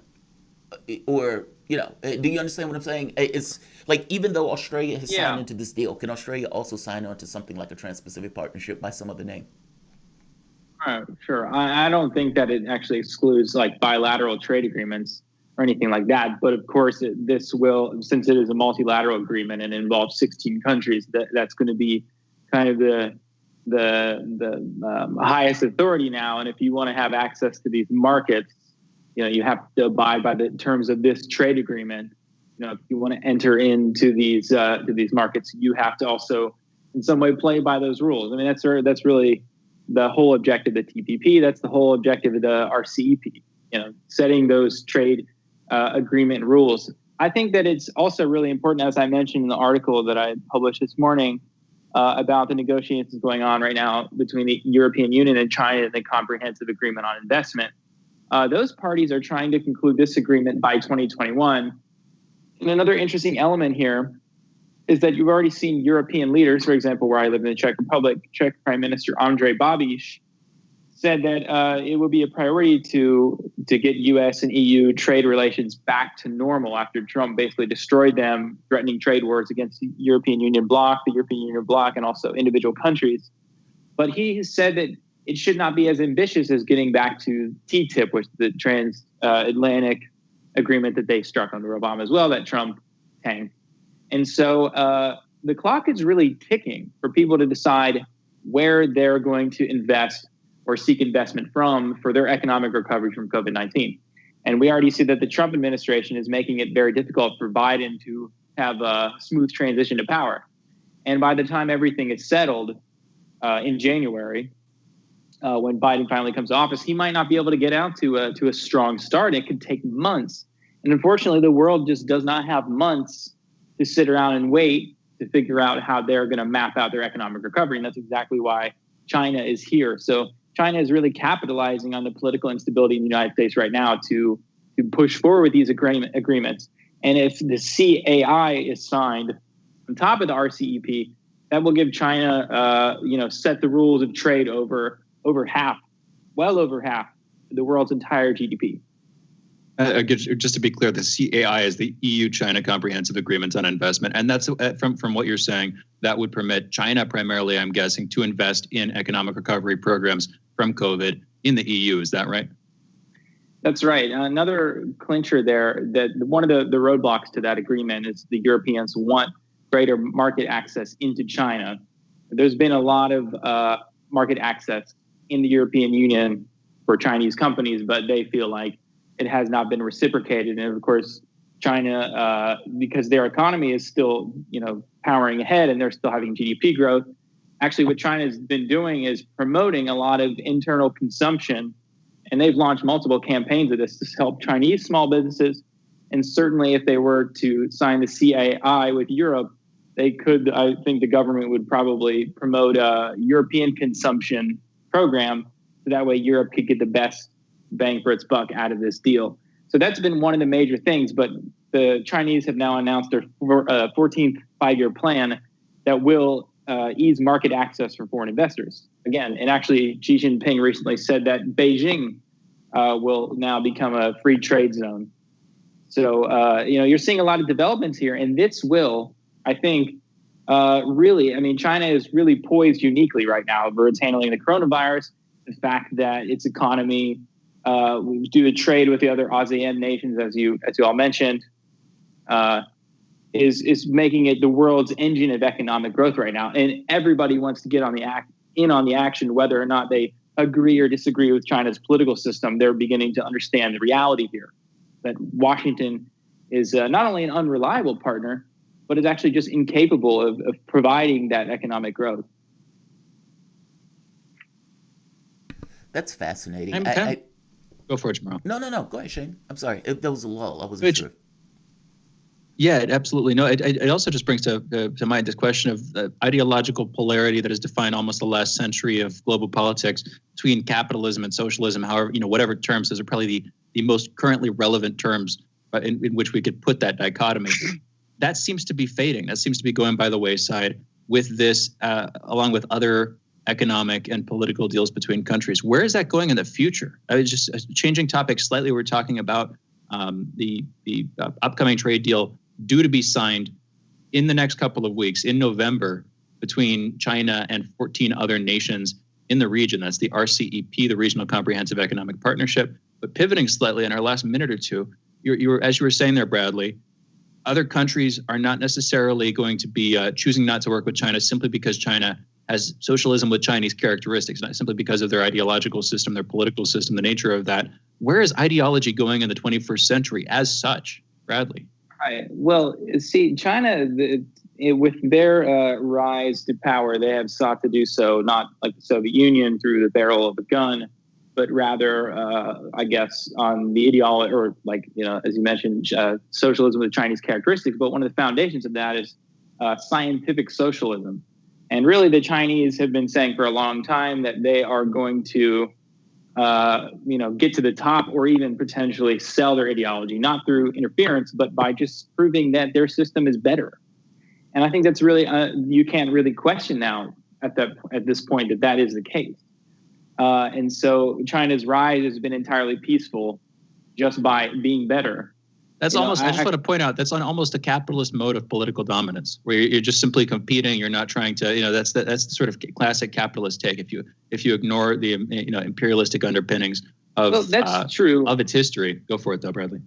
Yeah, that is true. I mean, they are competing in a free competition way, but at the same time, if you look at another nation like India, that is comparable population and so on, and also has abundance of natural resources.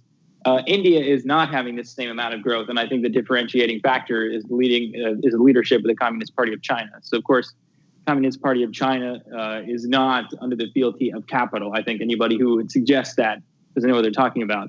So I think that actually the socialist part of China's system is actually the unique differentiating factor that has led to its success. One last quick question here, Bradley. Sort of a two-parter. We've only got about a minute left. Why is India not part of this deal, and when is this deal due to be signed? Mm-hmm. Right, that's a great question. So India, I guess on paper they said that there were they had some disagreements about intellectual property rights in the agreement, but actually, of course, it's because there's a lot of tensions now between India and China. Of course, they've had some sparring on their border and so on, and some ideological disagreements. Of course, Washington is pressuring to get out of it. And I think ultimately that will actually hurt India in the long run. I think that they have, and certainly the Chinese also believe that China and India should be natural allies, and they have a lot to gain through win-win cooperation. But unfortunately, India is trying to seek its own hegemony in the Indo-Pacific region. And how about for just in our last 20 seconds or so, when is this deal due to be signed? So whether it's due to be signed on Sunday is yet to be seen, but the negotiations are supposed to conclude on Sunday, and then a signature probably will follow at least in the coming weeks or months after that. Okay, we'll see about that this weekend. Thank you, Bradley, for joining us. No problem. For those listening, Bradley Blankenship is a Prague-based American journalist, political analyst, and freelance reporter whose column can be found on RT and CGTN.com. And you can follow his work on Twitter at @BradBlank_. Again, Brad Blank and then the character _. And you can check out his work at CGTN.com. You're listening to Fault Lines with Jamarl Thomas and Shane Stranahan. And we will be back on the other side of this break in just a minute. Fault lines. We are above all the latest developments, and we don't take any sides. Radio Sputnik, telling the untold. So, Sean, what do you want to talk about today? Well, Bob, that's easy. I want to talk about the need to stop the development of self-driving cars. Again, Sean, you're driving me nuts. I think the self-driving car thing's already out of the gate. No. It's never too late. See, now the leading experts in the field, just pick one, whichever one, leading experts have repeatedly warned us about the dangers of artificial intelligence. Look, I'm telling you, man, we have to stop the robots by any means necessary. I see what you did there. Yep. Tune into our show By Any Means Necessary daily from 2 to 4 p.m. Eastern Time on Radio Sputnik. And don't forget to call in at 3:20 p.m. to our studio number 202-521-1320. And if you miss us live, check us out on SputnikNews.com, Spreaker, iTunes, iHeartRadio, Spotify, or wherever you listen to podcasts to stay up to date on the latest political, social, and economic movements shaping the world around us.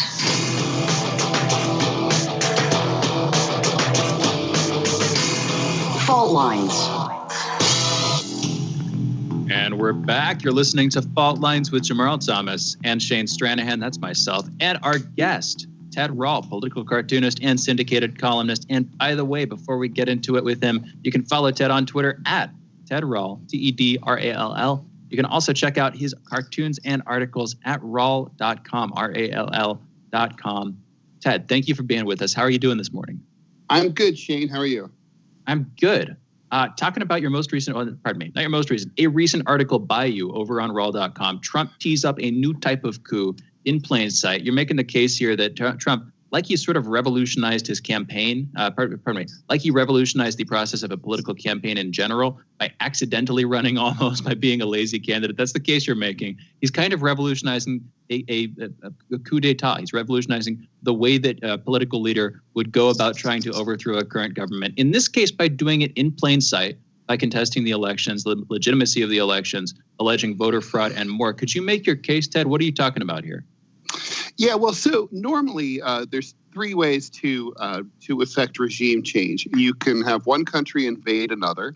You can have a mass-based popular movement, a revolution, and you can have a coup d'etat. Now, a coup d'etat is usually preferred by a small coterie of plotters who don't have popular support. That's why they resort to the coup.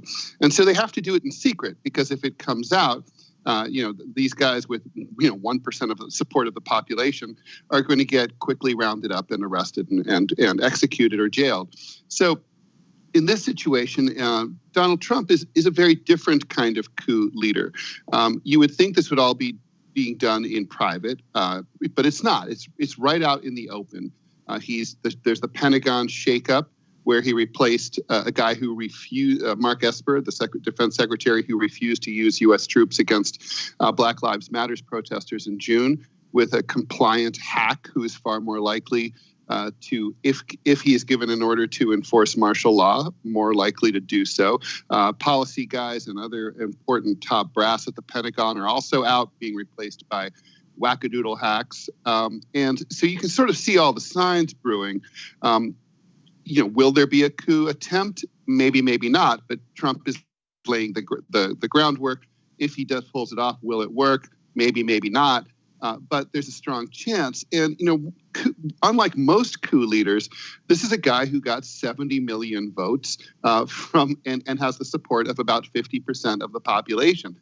If he does go that route, and I think he's strongly considering it because he has to. But I'll get to that a little later. But I think if he does go that route, he will. He's pulling it out. He's doing it in public as opposed to back behind under the shadows, beneath the shadows, because he knows that this is a way to prepare his MAGA supporters. These guys like to drive around like ISIS in big trucks with flags. But they need to know what's going on in order to be able to help out and become effectively the brown shirts of the movement. I think it would be effectively three components to a successful Trump coup to remain in office. And those would be the police, that I think he has broad support with, the military, which is shaky, and then the sort of civilian paramilitaries that he would bring in to help out on the ground. This is obviously, it's speculation, but it's clear that it's something that it's an option that he's considering. Otherwise, you don't really need to fire your defense secretary 2 months before you're leaving office. He's fired anyway. You're all fired. You're supposed to just be packing up your banker's boxes and going. In terms of the motivation, and I think this is something that a lot of people are not thinking about. If you were Donald Trump and you were facing charges that you will very likely be found guilty of and cannot be pardoned from, no matter what. And those charges meant that you were going to spend the rest of your life in court, watching your family be compelled to testify against you or go to prison themselves, followed by you going to prison. Wouldn't you do everything possible to avoid that? And if the only thing you could possibly do was use extra legal means in order to stay in office, wouldn't you do that? I think this is, at the top of his mind right now.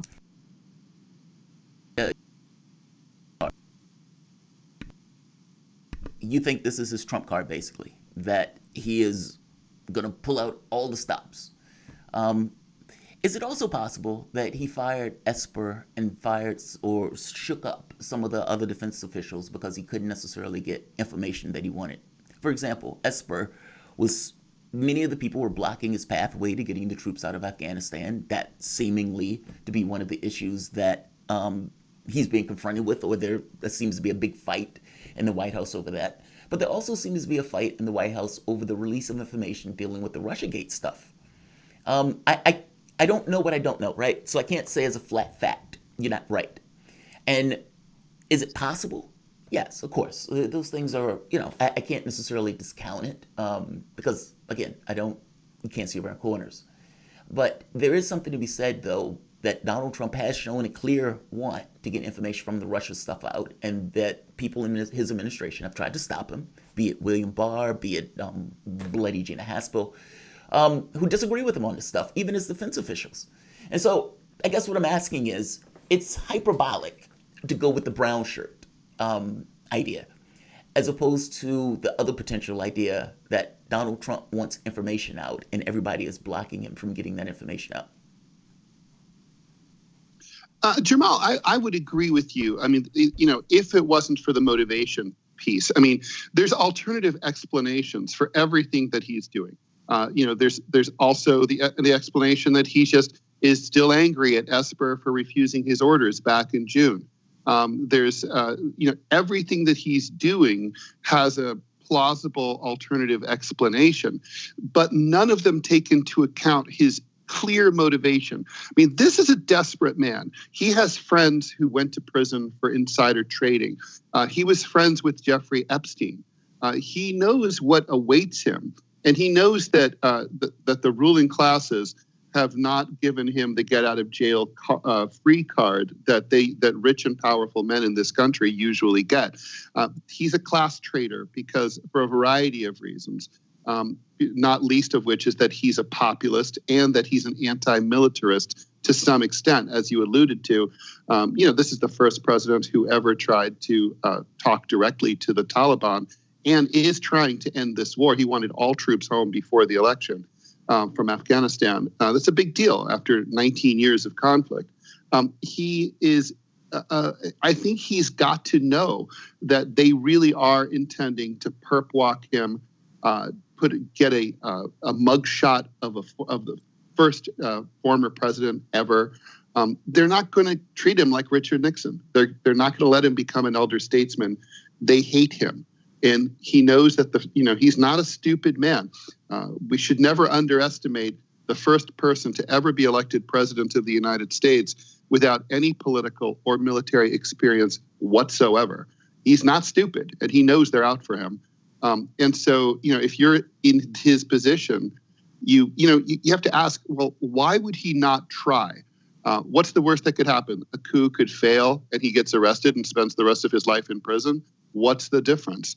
There's just no reason for him not to be thinking about this option unless you ascribe a level of nobility to him that is not only really extreme for the average person, but would be really extreme for a person who's clearly not that invested in constitutional norms or traditions. I mean, civil war is a negative outcome. I mean, if we want to go with the idea that Trump is not a stupid man, fair enough. But what we're basically talking about is, like you said, the military is shaky. And if the military is not going to go along with Donald Trump, I have a hard time believing this is going to be successful. He doesn't seem, you mentioned it yourself, he doesn't have the institutional backing. He doesn't have the institutional support. Those things seem to be lacking for Trump. I don't even think the people in Congress like him all that much, meaning members of his own party. And so, I mean, it looks like the outcome of this will be a civil war.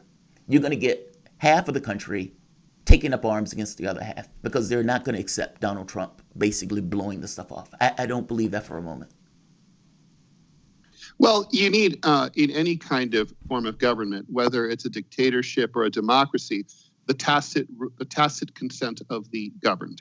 And I think what Trump's calculus has to be, and you're right, you will never pull off a coup without military support in any society. But the question is, would the military be willing to just simply stand down and stay out of the way? I mean, would the military go into conflict with the cops? I mean, the police are on Trump's side. All the major police unions, including in New York City, a very liberal Democratic city that voted against Trump, endorsed Trump. He definitely has broad-based support there. So maybe a divided military, they just don't do anything and they let it happen. I think it's not a North versus South civil war kind of Yugoslavia scenario as much as it is people staying inside their homes looking outside and trying to wonder when they'll be allowed to come out from curfew, and checkpoints everywhere. I think it's just like an end to political activity, controlled media. That would be the ideal scenario from Trump's point of view if he was going to try to pull this off. But again, if he fails, what has he lost? Really, he's in the same exact position that he is in right now. But right now, it's a hopeless situation because on January 20th, he's going to have a big fat target on his back. Well, with the exception of the checkpoints everywhere, we're basically where you were just saying we are with the lockdowns. People are effectively already locked in their homes, wondering when they come out. At least a lot of people. Lockdowns being re-implemented in many Midwestern states, and frankly, for many folks, the shelter-in-place orders never ended. A lot of folks. I mean, technically they may have, but the mindset for so many people is definitely, I'm going to hunker down. I'm going to try to switch to doing whatever remote work I can. I'm going to argue for it with my employers. That's a bunch of people, and then only so many of the jobs have come back. Here's where I start to disagree, though, and I think you were hinting at this yourself, Ted. It's the Afghan withdrawal. I could see him replacing, and this is one potential explanation, I could see him replacing Esper with Chris Miller, and specifically under Miller with the Deputy Secretary of Defense, with Doug MacArthur, who is a longtime sort of anti-war hawk, trying to pull out of Syria, saying that we shouldn't have gone into Iraq, saying that if we were to go into Iraq, we should try to leave very quickly, leave it in the hands of the Iraqi government, et cetera. Broadly opposed to this stuff, pushed out of the military service to become a military historian, due to his opposition to that stuff. I could see him putting these people into place so that in the last couple of months, you expedite the withdrawal from Afghanistan. That becomes a major diplomatic coup, so to speak, for Trump, a major diplomatic win for him. The other side of this is, I understand the argument you're making about self-interest and how he's worried about being arrested very soon after he's pulled out. But I would like to think that he and the Democrats share a certain level of competence. I would like to think that the Democrats are competent enough to realize that if they were to try to arrest him, you'd have you'd have a huge population. You're saying 50%. I'm not sure it's that many, but maybe 35% of the American population who is ever more deeply divided against the Democratic Party. No chance of them ever voting for them. No chance of them. Significant chance of civil unrest in the earliest days of a Biden administration, which would be horrible for him, as far as I can tell. Probably much more significant than the BLM protests. And likewise, I would think that Trump is competent enough to realize that he wouldn't win with the coup, that he doesn't, like you guys have been talking about, he doesn't have the institutional support in any branch. In any event, Ted, I want to get your take on this. We're going into a break right now, though. We'll be back with Ted Rall in just a minute. You're listening to Fault Lines with Jamarl Thomas and Shane Stranahan. Be right back on the other side of this break. Fault Lines. Radio Sputnik. We speak your language. Find us at SputnikNews.com. Are you bored? Are you lonely? Do you need a hug? Well, we can't give you that, but we can keep you up to date on Radio Sputnik.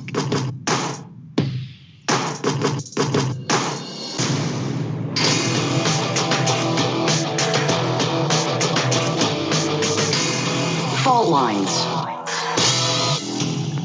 And we're back. You're listening to Fault Lines with Jamarl Thomas and Shane Stranahan, and our guest, Ted Rall, political cartoonist and syndicated columnist, whose work, by the way, you should check out on Twitter and at his website. On Twitter, you can find him at Ted Rall. That's R with 2 L's. You can also read his cartoons and articles at rall.com, rall.com. Ted, before we went into the break, I brought up two main points there. At least I'll try to summarize it as such. One, the idea that both the Republicans and the both Trump and the Democrats are wise enough to not try to do either of the things that you're saying, that if the Democrats try to put Trump behind bars immediately after he leaves office, they're going to leave a substantial portion, a huge minority, and possibly a majority of Americans deeply set against them. And that Trump, on his side, doesn't want a coup because he realizes it wouldn't work, frankly. He doesn't have the institutional backing. And then two, that the reason he threw Esper out, the reason Chris Miller and under him Doug MacArthur got brought in, might just be in the last couple of months to expedite withdrawal from Afghanistan. Ted, what's your take? I'll take them in reverse order. I don't really buy the withdrawal argument for a simple matter of timing. I mean, how on earth is the U.S. going to completely carry out withdrawal from Afghanistan and Iraq, even though the troop complements are much lower than they have been in the past, in just 2 months through the holidays? It just seems like way too fast for the military to pull this off and leave Biden essentially with the fait accompli of both wars being finished before he takes office. I think there's just not enough time to pull it off. And then, in terms of the first question, basically reminds me. I was thinking about the run up to World War I. Everyone knew it was stupid. All these entangled alliances. Everyone knew they were doing dumb things, and yet they still couldn't help themselves. They just did them. The Democrats are, have kind of painted themselves and Trump into a corner. The New York State legislature passed a law making it so that if Biden or Trump decides to pardon himself, he won't get off the New York charges.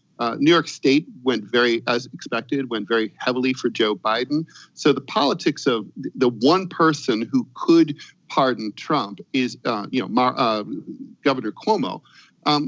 It's very unlikely, as I'm just saying as a New Yorker, to imagine New York State Democrats tolerating Trump walking free from this.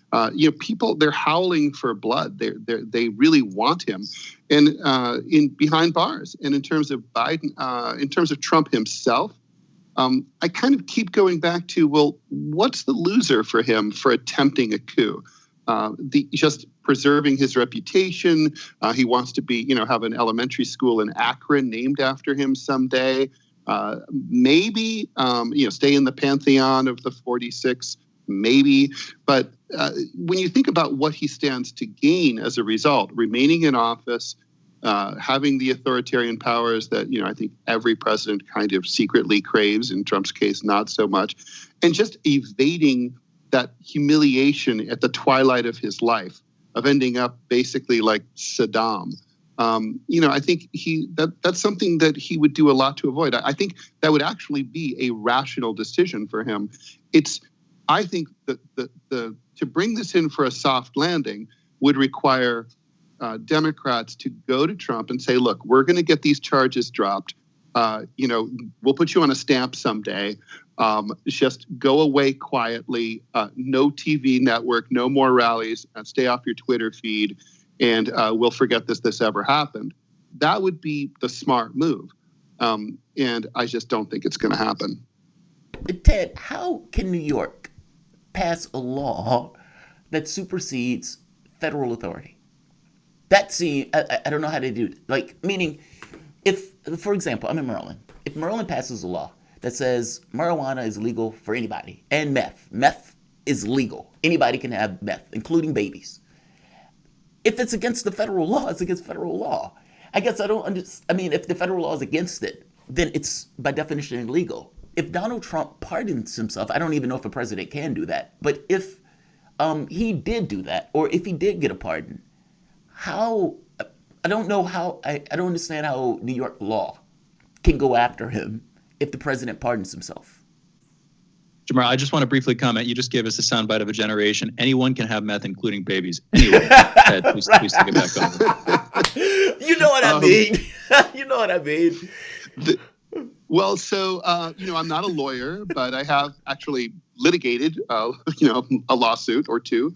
And my understanding from the lawyers I've talked to is that the states do have certain prerogatives. I mean, I would expect that in this situation, a convicted Donald Trump would attempt to appeal to the federal courts to try to claim that his rights had been abridged in New York State. But it would probably not succeed because the state court system is kind of a dead end.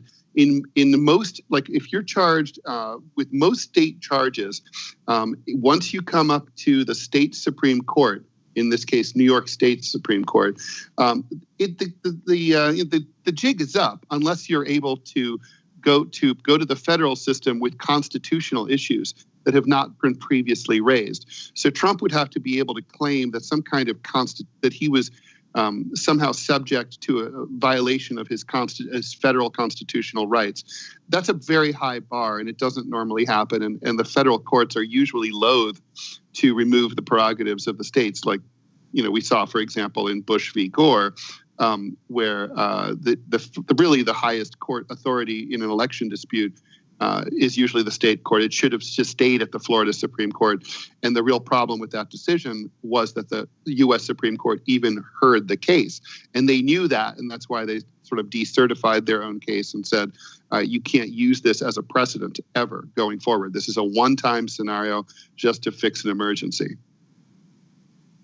Here's the other thing. If you look back at how Rachel Maddow and the other sort of members of the liberal media establishment responded to Trump contracting COVID, apparently facing death. Admittedly, they might have been trying to save face, apologizing in advance of what they might have expected to be his imminent demise. On the other hand, that's just, I think, how they're trying to act in these sort of towards the president in perceived moments of sort of existential weakness. And I think the same would hold if Trump faced long-term criminal charges that would put him behind bars. Similarly, I can't help but think that Biden, if what's good for thee would be good for me, I can't help but think that Biden wouldn't want to let that happen. I don't know. We can go back and forth on this. Ted, what's your take?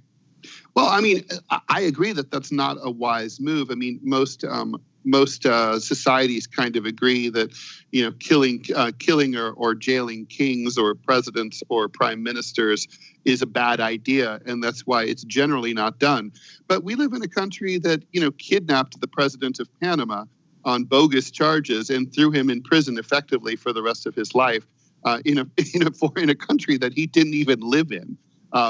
So, I mean, we don't seem to respect that. We oversaw the hanging, essentially, of the president of Iraq. I think, it's kind of one of those things like there's a first time for everything.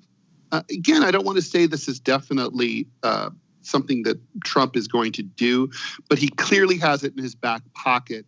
It's something that I think he's awaiting the December 14th Electoral College certification deadline to see what happens there, to see if he can get some legal delays going so he triggers the 12th Amendment, or he's able to get some faithless electors to tip things his way.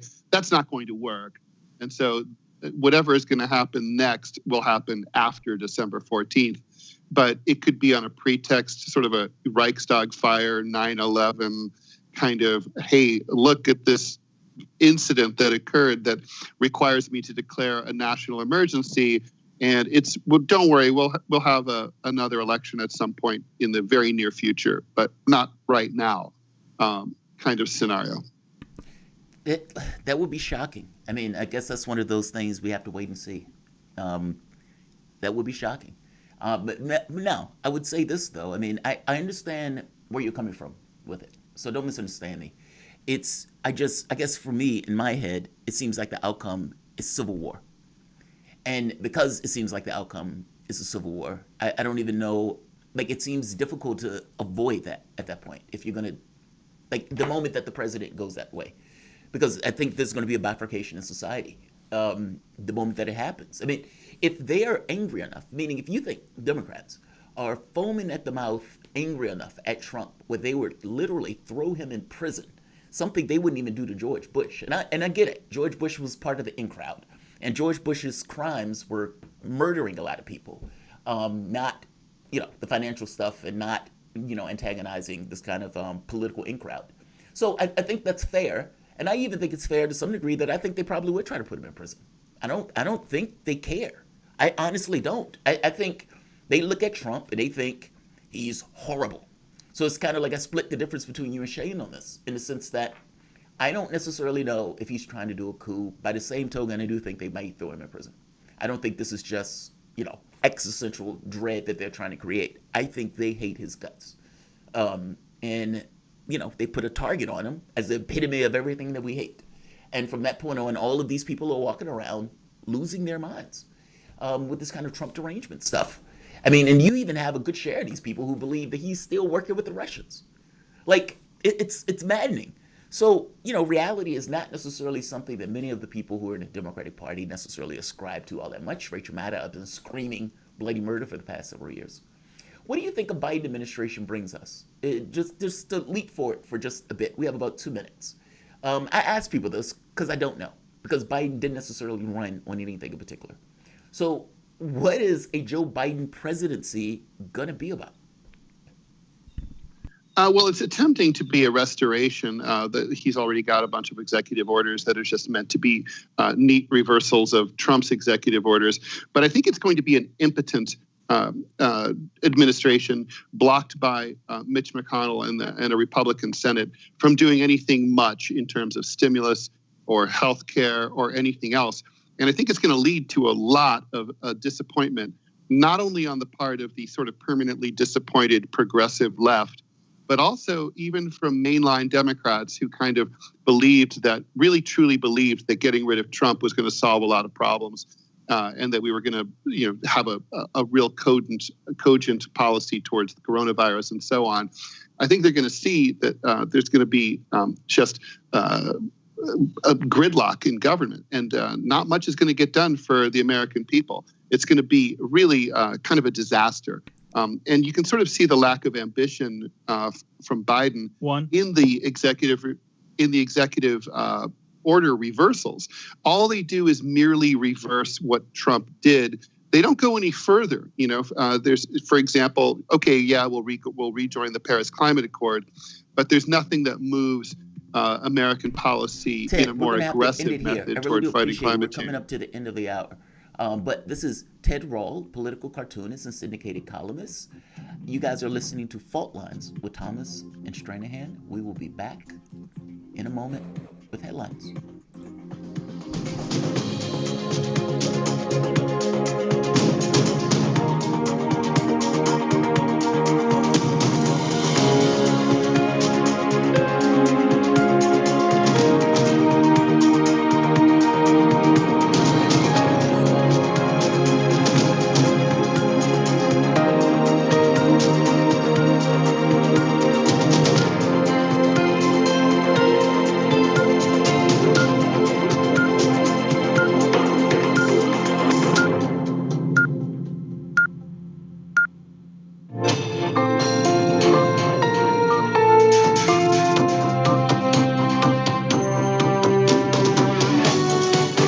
Listening to Radio Sputnik.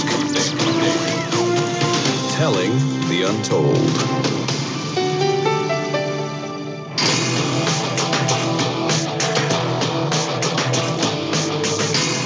Fault Lines. And live from across the divided states of America, it is time for our last hour this week, the last hour of the most disruptive show covering news and politics, not just in America, but around the globe. In the Independent Corner, I am your investigative political analyst, Shane Stranahan. And in the left corner, I am the indefatigable, the last man on the wall, your political analyst, Jamarl Thomas. And together, you are listening to Fault Lines with Thomas and Stranahan.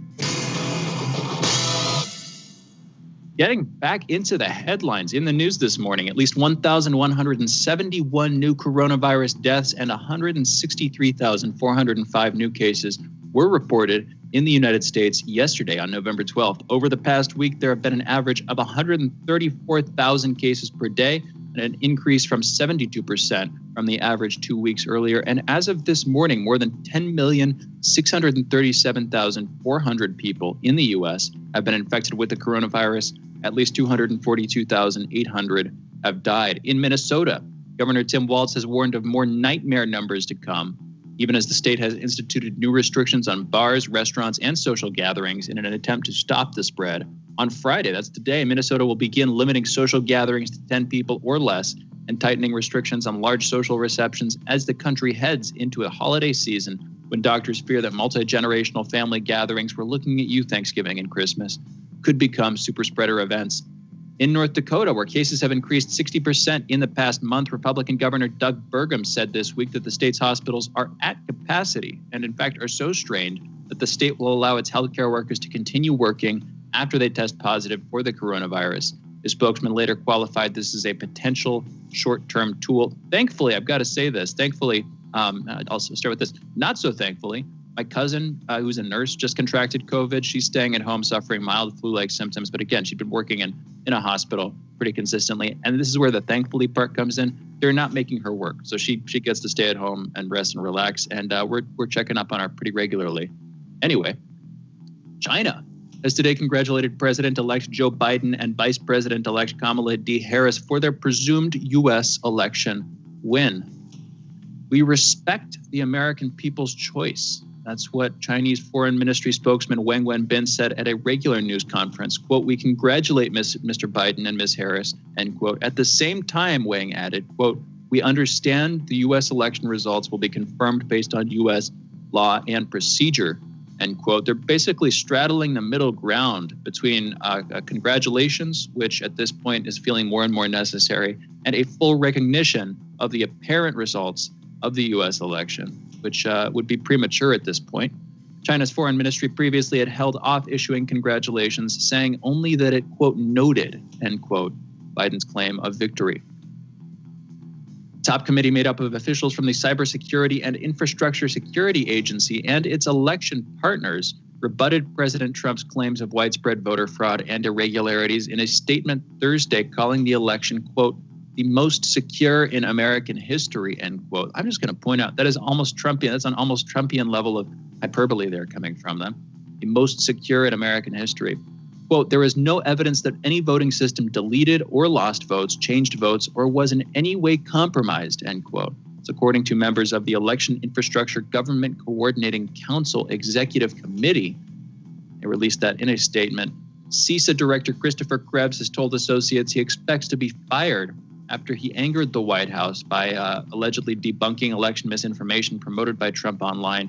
The White House also asked Brian Ware, Assistant Director for Cybersecurity at CISA, to hand in his resignation, which he did yesterday, according to Reuters. In the Caucasus, a Russian peacekeeping battalion has entered Stepanakert, largest city in Nagorno-Karabakh, as 10 observation posts have been deployed along the line of contact in Nagorno-Karabakh and the Lachin corridor.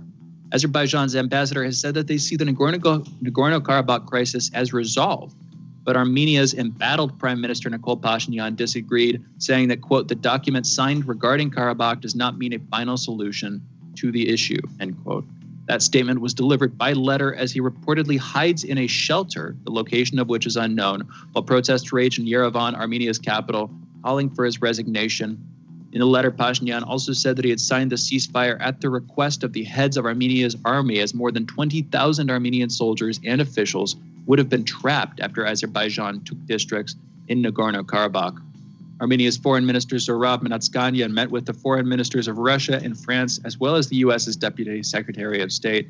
In that meeting, Manatskanian stressed Turkey's role in, quote, planning, provoking, and waging the war, end quote, as well as the importance of preserving Armenian cultural artifacts in the region.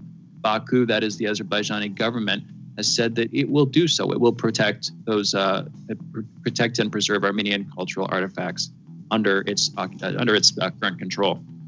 Turkey's transport minister announced on Thursday that his country is planning to establish a railway line that will reach the Nakhchivan Autonomous Region in Azerbaijan following the ceasefire.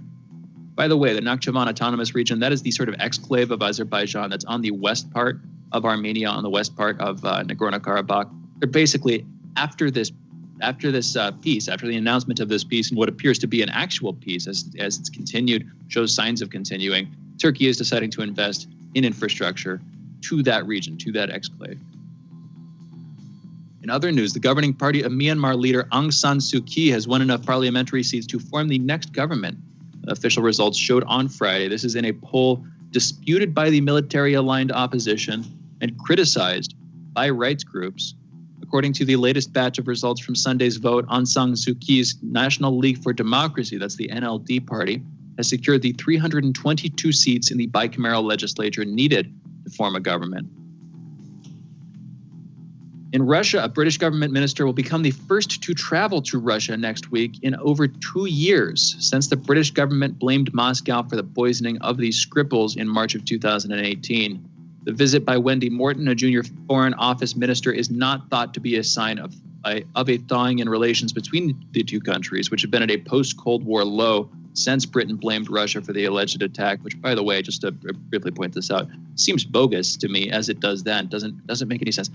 Western nations have this interesting habit of blaming Russia for unsuccessful poisonings, and at the same time, this is, I mean, you don't want to belabor the point too much, but at the same time as they are apparently desperately deathly afraid even of the Russians successfully staging election interference coups, massive election interference plots. Back in 2016, of course, that was the whole basis of the Russiagate story, narrative, fraud.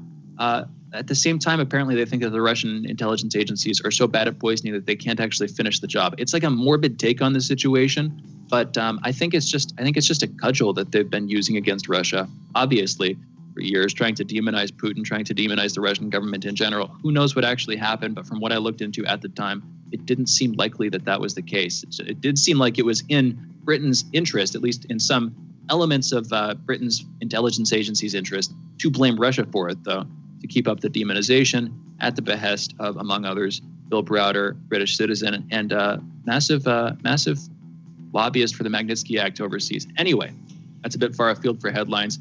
The visit by Wendy Morton, a junior foreign office minister, is again not thought to be a sign of a thawing in relations between the two countries. Tuesday, however, will be the first time that an annual diplomatic meeting between the two countries takes place in the Russian capital since 2017, 3 years ago. Jamarl, I'm curious, were you following the whole Skripal poisoning story when it was happening a few years ago? Yeah, I was. I tend to follow British politics. It's weird. I love your take on that. It's like the Russians were able to topple Hillary Clinton's $1.3 billion campaign with $50,000 in Facebook and Twitter ads, most of which happened after the election. However, they can't get poisoning right. And these super poisons, Novichok, that is supposed to be so infectious, like a tiny drop can kill, like 1 billion people or something. I'm being hyperbolic, but you know what I mean. Like, it's supposed to be this high density, high grade poison. And I think it killed like a cat or something. Many of the, I think it was one person that died, but the other ones survived, which is wild since this poison is supposed to be that potent.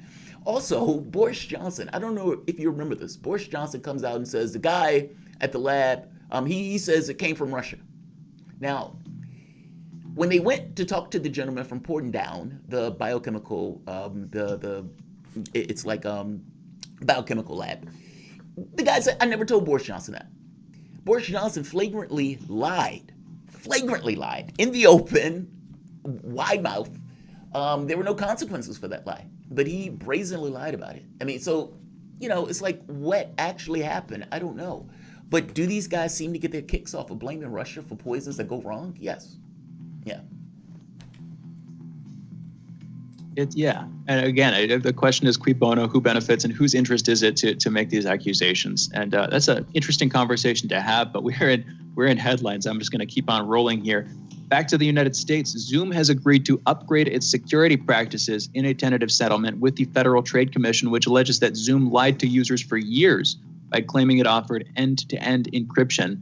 The FTC said yesterday that, quote, since at least 2016, Zoom misled users by touting that it offered end-to-end 256-bit encryption to secure users' communications, when in fact it provided a lower level of security.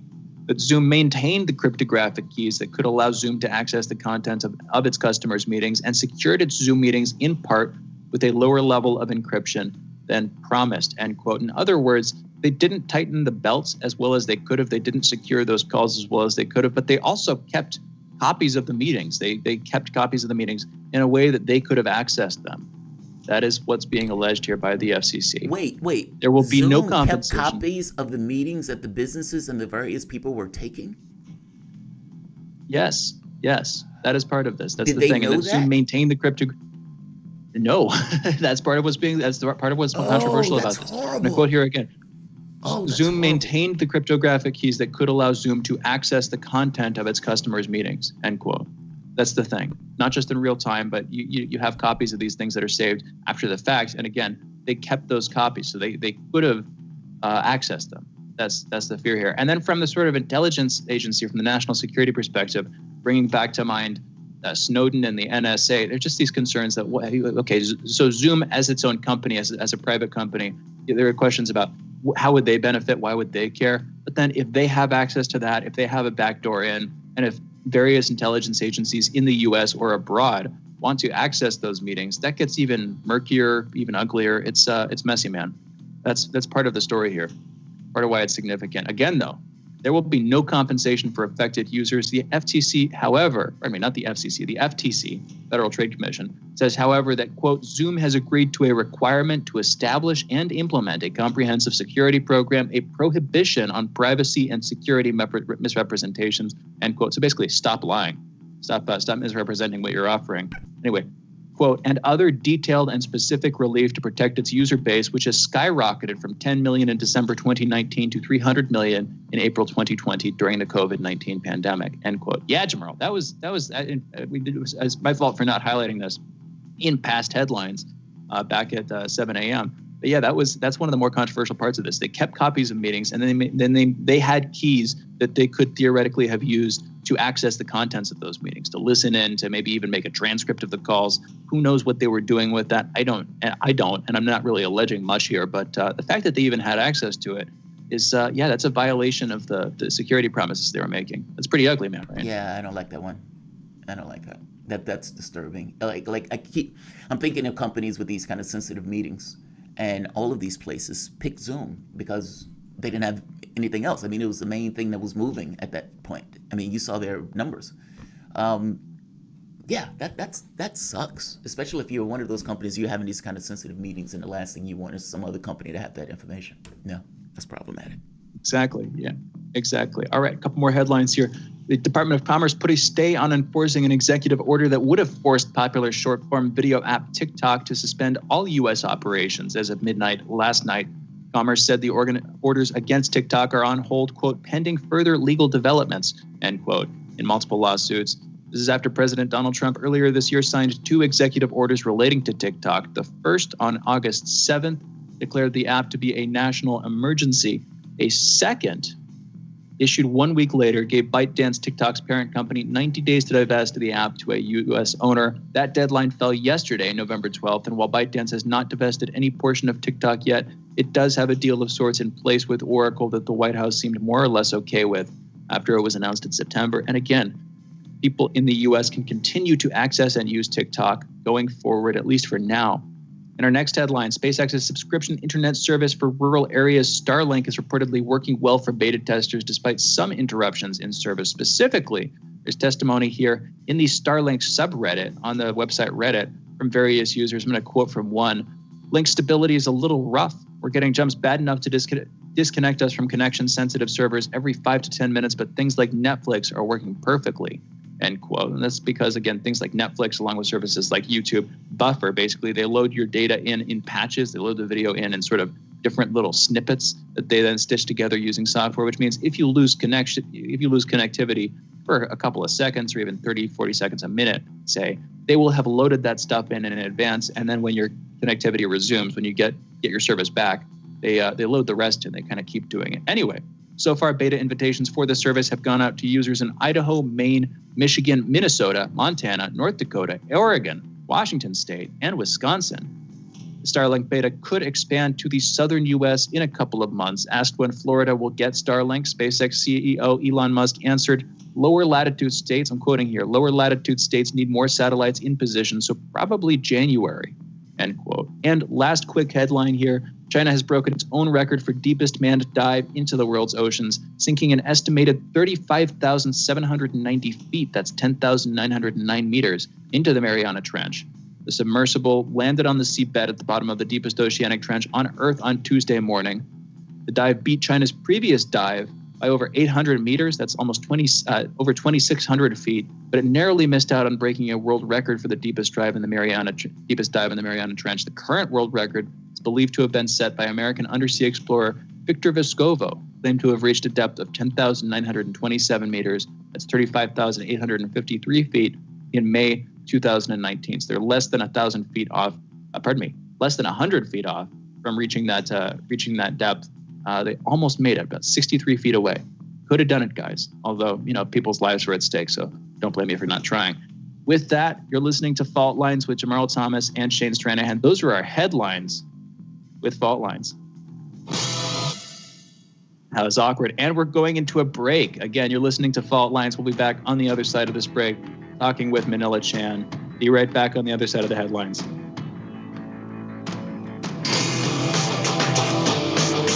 Fault Lines. 24 hours a day, 7 days a week. We give you the most essential information out there. Radio Sputnik, telling the untold. By Any Means Necessary is your guide to the movement and efforts shaping the world around us, from mass incarceration. No longer am I interested in or concerned with prison reform. I am interested only in the eradication of prisons. To the battle between police and water protectors. It was a pretty punishing disregard for the sanctity of human life, that unleashing water cannons on peaceful, prayerful water protectors. From efforts to protect the environment. The climate movement is ready to, with plenty of opposition research and force and strength, along with, the right of both science and morality, to fight them on this. To the movement for Black Lives. When I first saw the Michael Brown video, and I saw that it clearly contradicted the narrative put forth by the Ferguson Police Department and by police supporters in general, 3 words came to mind: color me shocked. Stay tuned to By Any Means Necessary, 5 days a week here on Radio Sputnik.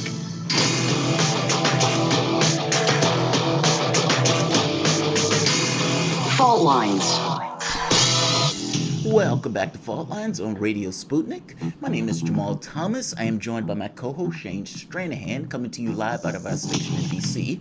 If you guys are in the area, you can catch us on radio at 105.5 FM and 1390 AM.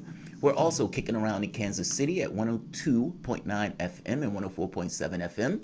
If you guys are digging what Shane and I are putting down, whatever platform you're consuming us on, definitely give us a like and definitely share the audio or the video. If you want to jump in on the conversation, you can send us a chat, a tweet, and of course, you can reach us by phone at 202-521-1320. That is 202-521-1320.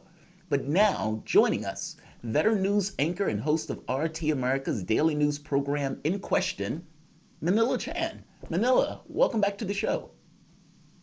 Good morning, guys. What a wild last 2 weeks, I think. Who have you been telling? Who are you telling? I know, right? So that's a good start to all of this. What have you thought of the last 2 weeks? I mean, we've basically, in first time in my lifetime, have a president refuse to concede. You have all sorts of lawsuits. You have Joe Biden, who basically won a energyless, inert, I think Shane called him the inert candidate campaign. And he was able to win, making this entirely about Trump without any, this wasn't an affirmative message. This was basically, Trump sucks, I'm going to get us back to status quo. So what do you think about the hysterical, like you said, 2 weeks that we've had in this country? Well, first of all, I had not heard Shane call Joe Biden, that is, the inert candidate, but I think that sums it up quite aptly. That's fantastic. Shane, if you ever leave radio, I would advise you go into marketing, because that is hilarious. Thank you. But gosh, the last 2 weeks, I mean, of course, we're going to harken back to the year 2000. I think when, I think for a lot of people, at least in my age group, that was the first time that we kind of saw how the sausage was made. Same right? here, Bush v. Gore. That's right. Yes. We saw Al Gore concede and then withdraw his concession and fight it out through legal means. Obviously, that didn't work in his favor at the time. And to this day, I think there's a huge cloud or question hanging over the validity of the 2000 elections of Bush v. Gore. But I think the reason I think most of America has kind of let that one go is obviously 9/11 happened. And so that quickly wiped the electoral problems right off the headlines, and we kind of all forgot about it. But if we hearken back to that, I think this is important for America to go back and see how that sausage is made and understand that, I guess to sum it up, you should say, don't hate the players, hate the game. The system that we have set up, and in America claims to be this beacon of freedom and democracy or what have you, and we go and intervene in other people's elections and call their elections bogus and their systems bogus, and let's help you change it and democratize your little third world country. When lo and behold, I think 2020 has laid to bear the deep, deep problems that we have in our own democracy and how we pick our own leaders.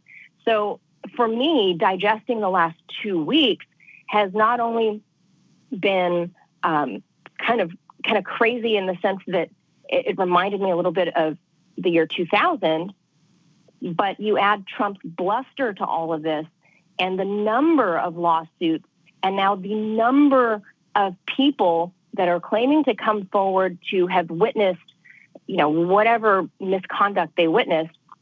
I mean, this is crazy. It blows the year 2000 out of the water. So maybe let's get into that. We actually haven't been talking about that too much on the show. Specific claims from people within the USPS, people who anecdotally, on a sort of case-by-case basis, you can call it anecdata, are alleging voter fraud takes place. What have you been seeing, Manila?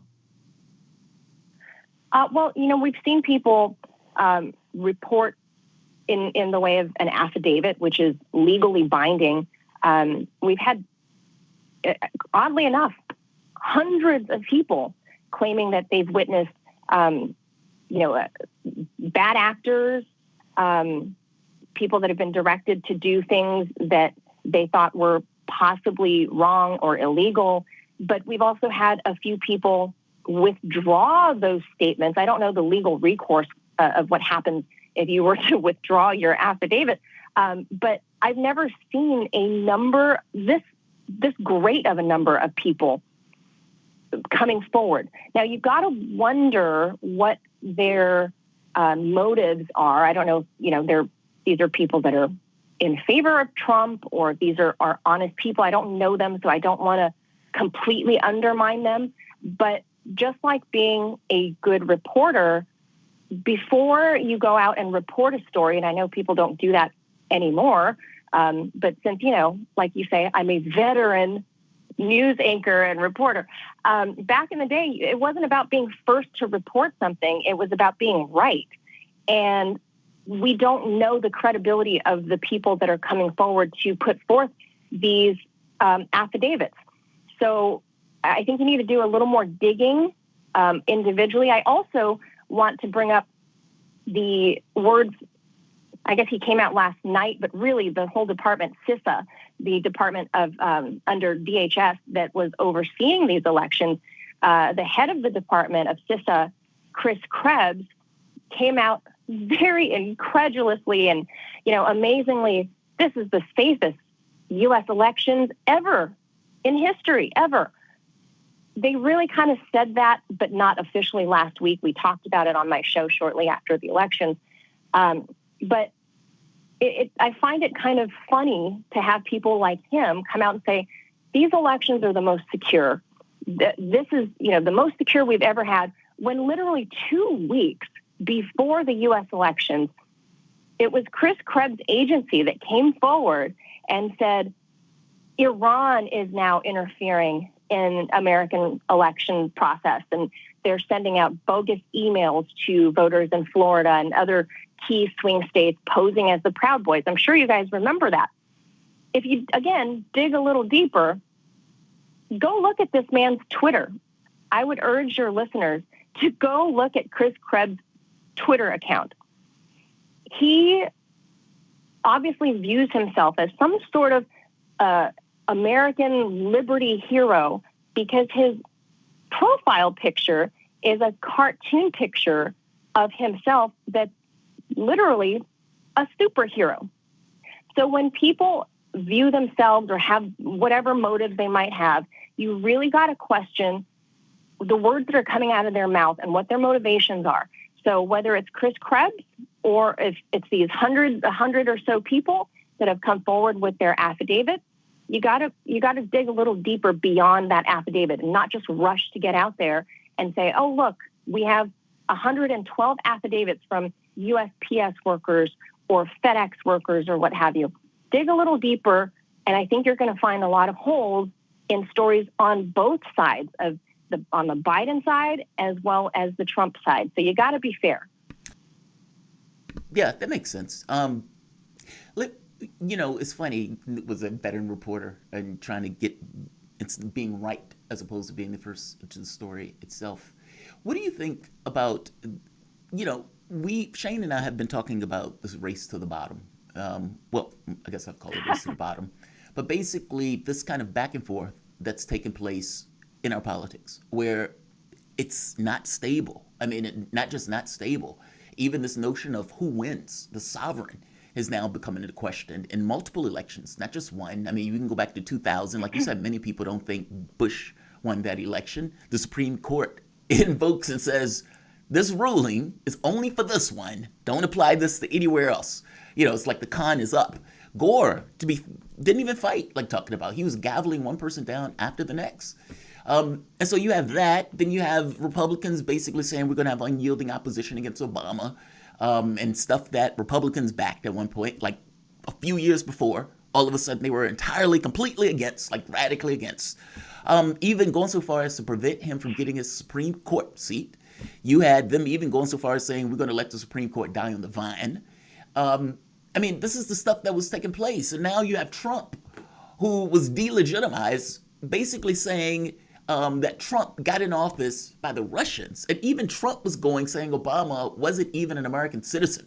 Like, this is the level of our politics now. And now we're at the point where Trump is like, it's all fraud. It's all fake. Everything's fake. Everybody's against me. Like, where does this end, right? Because this doesn't necessarily seem like it has a good endpoint. And I don't see an exit ramp anytime soon. Yes. I'm going to agree with that. Yes. We're going down a dark road, I think, as Americans, as a society as a whole. I don't think we should blame this entirely on Congress or whoever's in the White House or whoever's sitting on the bench at SCOTUS. I think those people are part of the fabric of this society, whether we like them or not. They are also everyday regular people too. They're a part of the society, and for us as Americans, I think civically we've kind of all degraded. I mean, there are people that are going to blame social media for all these people having keyboard courage, and you're just going to go online and insult whoever you want and say whatever you want with no real consequence, because mostly it's no real life consequence, right? Maybe it's a generational thing, but I treat social media the way I would treat a person if I saw them face to face. I wouldn't say something on social media to insult or degrade somebody that I wouldn't say to their face. So I think you could partially blame this spiral down, this kind of race to the bottom on society as a whole. And the people that we elect to office, guess what? They come out of the same society that you and I live in. So if we're all kind of accepting that this is normal, that this kind of behavior, whether it's coming from Trump or some Joe Schmo on Twitter, we're all kind of collectively saying this is okay. Nobody's pushing back against it, and society has kind of accepted this downward spiral. Oh, I see what you mean. I don't let's know do where this. Manila, let me take a break, and let's bring you back. You guys are listening to Fault Lines with Thomas and Stranahan. The voice you're listening to is veteran news anchor and host of RT America's daily news program, In Question. Actually, one of my favorite shows on RT. Manila Chan. We'll be back. We'll be back in a moment.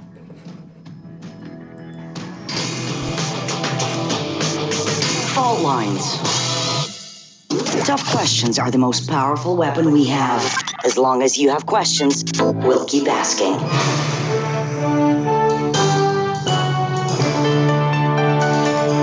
Radio Sputnik. Telling the untold. What do we want? News, politics, and culture. When do we want it? Wait, we weren't finished. News, politics, and culture without the red and blue spin. Okay, so now when do you want it? Daily from noon to 2 p.m. Eastern Time. Okay, satisfied now? Never. Tune into Political Misfits on 105.5 FM in Washington, D.C. and on 102.9 and 104.7 FM in Kansas City, Missouri, daily for our analytical fix. Don't surrender.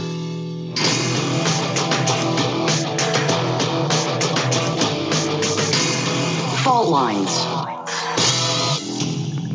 And we're back. You're listening to Fault Lines with Jamarl Thomas and Shane Stranahan. That's myself, as well as our guest, Manila Chan, veteran news anchor, host of RT America's daily news program, In Question. By the way, you can follow her on Twitter at Manila Chan, on Facebook at Manila Chan Reports, and you can watch her show, In Question, on RT America. Manila, I just want to do a quick check-in before we get back into the conversation here. Your show, you're doing like weekly trade-offs with, I believe, Rick Sanchez over on RT. Is that still the case, or what's the schedule there? Yes, that is still the COVID schedule. I think most of the country is still doing some sort of weird, answer to COVID to keep the operations going and kind of work with this ongoing pandemic the best that we can. RT has luckily figured out this trade-off week so that you can kind of quarantine. If somebody is sick on one team, the other team can come in after the facility has been completely cleaned out and deep cleaned and detoxed. Next crew comes in and we keep rolling on air because we want to get that news out there for the viewers. So luckily it has worked out pretty well for us. So we haven't really had any major issues with COVID. And I think a lot of Americans are kind of in that groove now and have kind of figured out how to live with this pandemic rather than, wait for any sort of miracle cure. Oh, okay. And so real quick here, which week do you have on and when can people listen to the show? So I will be back on starting Monday. So next week on every other week. Okay, great. All right, back into the conversation. As we were going into the break, on the other side of this break, you're talking about a downward spiral. You're talking about it in the media, in journalism. Of course, also applies to politics too. Crisis of legitimacy on the presidential level. You guys were talking about back in 2000. That was definitely the case with Bush v. Gore. But like Jamarl was saying, Gore was sort of willing to go along with it. In other words, it seemed like the interests of the presidential seat as a seat were higher than his potential winning that election. 2016, that seems to have faded. It seems like Russiagate seriously hamstrung the Trump administration for the last 4 years. It seems like the Democrats, and this is, of course, following Republicans going after Obama pretty much relentlessly during his 8, it seems like that'll hold true for this next 4 years, too. So both politically on the national level in the U.S., this is holding true, but also, like you were talking about, journalistically, fake news, just as a phrase, was popularized, I believe, mid to late 2016 by Trump, by the sort of Trump wing of the Republican Party of the American political space. And while Democrats were pretty quick to sort of make fun of it as a term, it seems like they, along with the social media companies, adopted the idea that there was such a thing as fake news with this like sort of mass censorship that we're seeing reach new levels. And I'm sure this is something you've been watching with some great degree of concern and some skepticism, as I have too, as social media companies. If you look at Trump's feed, for gosh sakes, over the last couple of weeks since the election, pretty much every tweet that he has put out, I'm not going to say that, but a lot of tweets, either a substantial minority or possibly a majority of the tweets that he's put out that have to do with the election have basically been blacklisted by Twitter, hidden from being shared, hidden from being commented on. You have to click a little button that says view underneath a message saying that basically, just to summarize, you should be ignoring this. This is fake news. What's your take on that? I mean, you're talking about this downward spiral. What's your take on the social media companies' role in spreading the idea of fake news, using the idea of fake news to suppress certain kinds of news stories or certain takes on things that they don't like or they don't believe? Well, first, going back to the last segment, President Trump is, I think he has shown that he's not an aberration to the American political space. I think with the sheer number of votes he's gotten, legitimately twice now, has proven that he's not an aberration, that he has a following. And he is a reflection of who we are as Americans. Love him or hate him, side with him or not, he is a reflection, just like all the other politicians that we elect and put into those offices. They are a reflection of who we are. And social media, I think, is trying to combat the natural desire and will of the people. And again, this goes back, you and me and Jamarl have talked about Section 230 for the umpteenth time. Social media needs to decide if they are publishers or if they are simply the modern day town square where people can kind of spout off, and you let the citizen decide for themselves what they want to believe.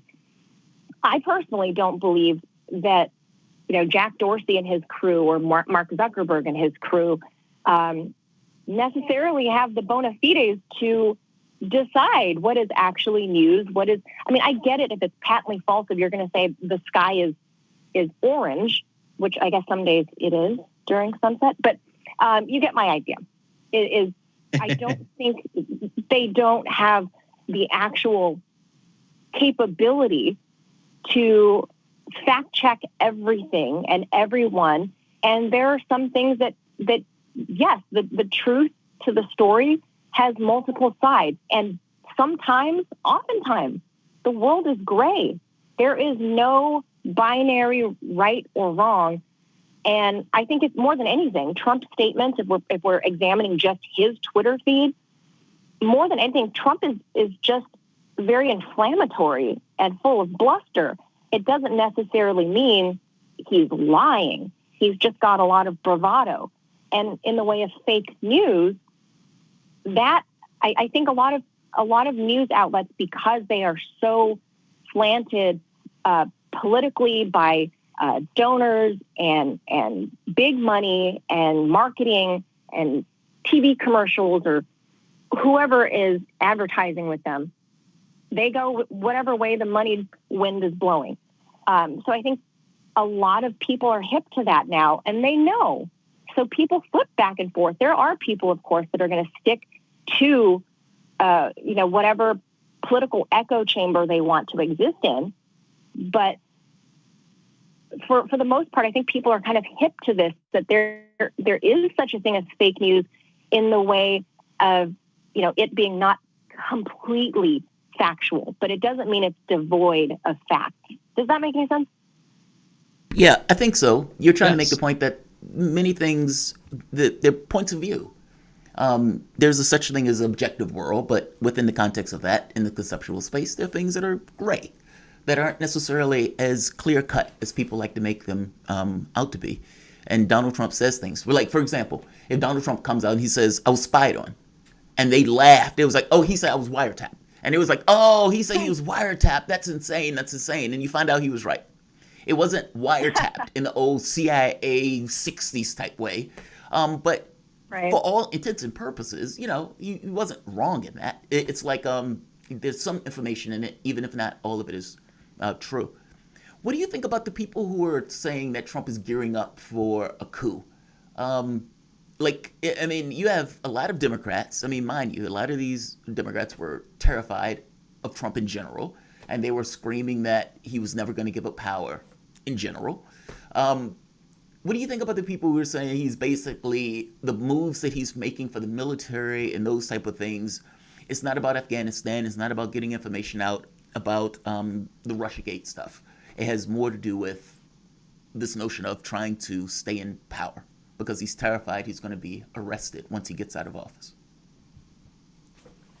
I personally I don't give that much credence to that notion. I think, sadly, and I don't mean this in a derogatory sense, I really mean this in a true, earnest, I'm actually concerned about many of my friends that are very, very into the DNC Democratic Party. I think a lot of them really do have this Trump derangement syndrome. So I'm not saying this as a pejorative. I'm saying I really think they hate him so much that they have conjured up this idea of him being this, omnipotent power, the way that they went along with Russiagate. The same way they made Vladimir Putin out to be the world's biggest evil bad guy, they're kind of applying the same modus operandi to President Trump. It is more of a personal, deep-seated hatred for him that you kind of become paranoid. And so personally, I really don't see him sitting there on January 20th, 2021, Inauguration Day, chaining himself to the Oval Office. I really don't see that. I think he will fight this out through legal means for the next month or so until there are certifications from all the different states that are still hanging there in the balance. Once those become certified, I think he will probably mount a different tack for his future, whether it's coming back in 2024 and staging the biggest political comeback that we've ever seen, or a lot of people are saying that he might move into the media sphere because he has so many loyal followers. You know, he tweeted that he was mad at Fox News, and millions of people abandoned Fox. I mean, I've never seen anything like this ever. And I remember the 1980s during the Reagan era. He had a huge following. People still quote Reaganomics and Ronald Reagan like he's the alpha and the omega of the traditional Republican Party. But even Ronald Reagan didn't have this type of following and fervor behind him. So for me, from my professional experience and background on this, I see Donald Trump handing over the keys, maybe not graciously, maybe not nicely, but I do think he is planning his next big steps in the next 4 years. Manila, we're out of time, but we brought you in a little bit late, so I'd like to bring you give you another minute. I've got kind of a larger question on both ends of this. You're talking about the media's long-term vilification of Trump and the sort of subsequent hatred of him that's felt by so many people on the left. You're talking about Trump derangement syndrome there. On the other side of this, you're talking about the fandom that he has on the right. On both sides of that, the hatred, the love. Why do you think he elicits that in people, Manila? I think he has a primal effect, and he's a master marketer, and he has this primal effect on people where he just touches a nerve one way or the other. And like I said with your great inert candidate comment about Joe Biden, sometimes things just click with people. And with Trump, either he tickles you or he infuriates you. And I think it's just a natural, God-given thing that it's just we'll call it a talent. How about that? That's great. I can see what you're saying. I'll be honest. You know what? I don't know about the love. I think a lot of the hate from my end, and I mean, not me personally, but I think seeing where it's coming from, frankly, it's because he was an anti-war candidate. And I really can't remember. It's been a long time. I don't think in my lifetime you've really had an anti-war candidate where, admittedly, he's attempted coup in Venezuela, coups in Bolivia. He's done some bad stuff. You can chalk that up to other people in his administration. But frankly, he from the time he ran up to this point where he's still trying to withdraw the troops from Afghanistan has sort of against the interests, against the attempts of the establishment military industrial complex in Washington. He has tried to pull us out. And I just think there are so many people who make a lot of money from those wars who really don't want us to do that. There are major financial interests, obviously, from the military industrial complex, but simply from the finance industry as a whole. They want predictability. They want the U.S. to be able to control things effectively so that they can keep making money in the ways they're used to making money. Anyway, Manila, another conversation for another time. Thank you for joining us. Thank you, guys. For those listening, Manila Chan is a veteran news anchor and host of RT America's daily news program, In Question. You can follow Manila on Twitter at Manila Chan, MANILACHAN. Also check her out on Facebook at Manila Chan Reports and watch her show In Question on RT America. You're listening to Fault Lines with Thomas and Stranahan, and we're taking calls on the other side of this break, 202-521-1320. If you'd like to call in, our phone lines are open. Be right back on the other side of this break. Fault Lines with Thomas and Stranahan. Fault lines. Tough questions are the most powerful weapon we have. As long as you have questions, we'll keep asking.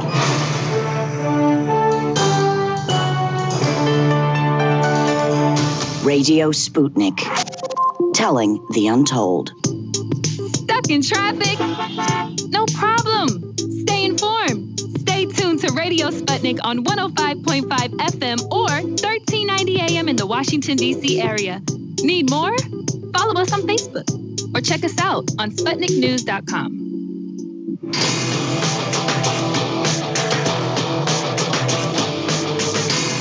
Fault lines.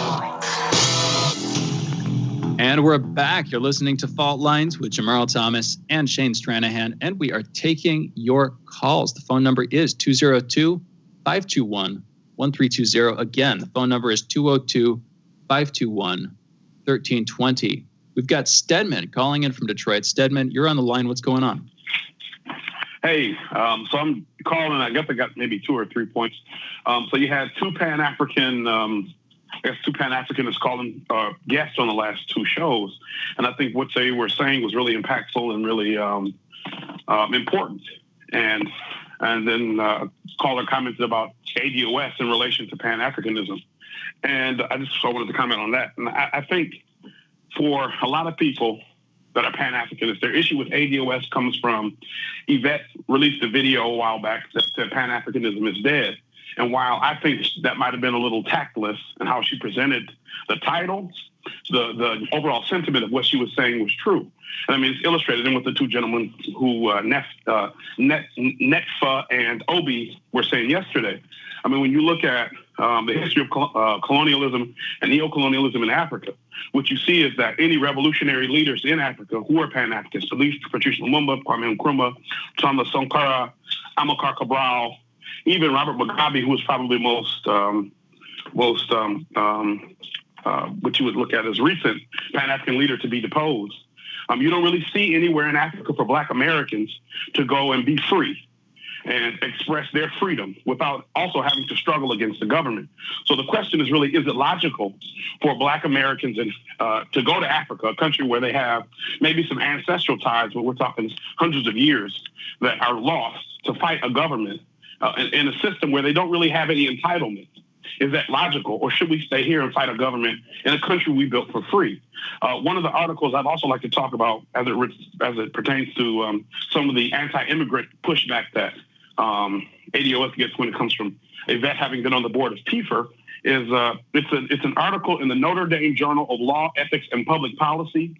It's called Neoliberal Immigration Policy and Its Impact on African Americans by Steven Steinberg.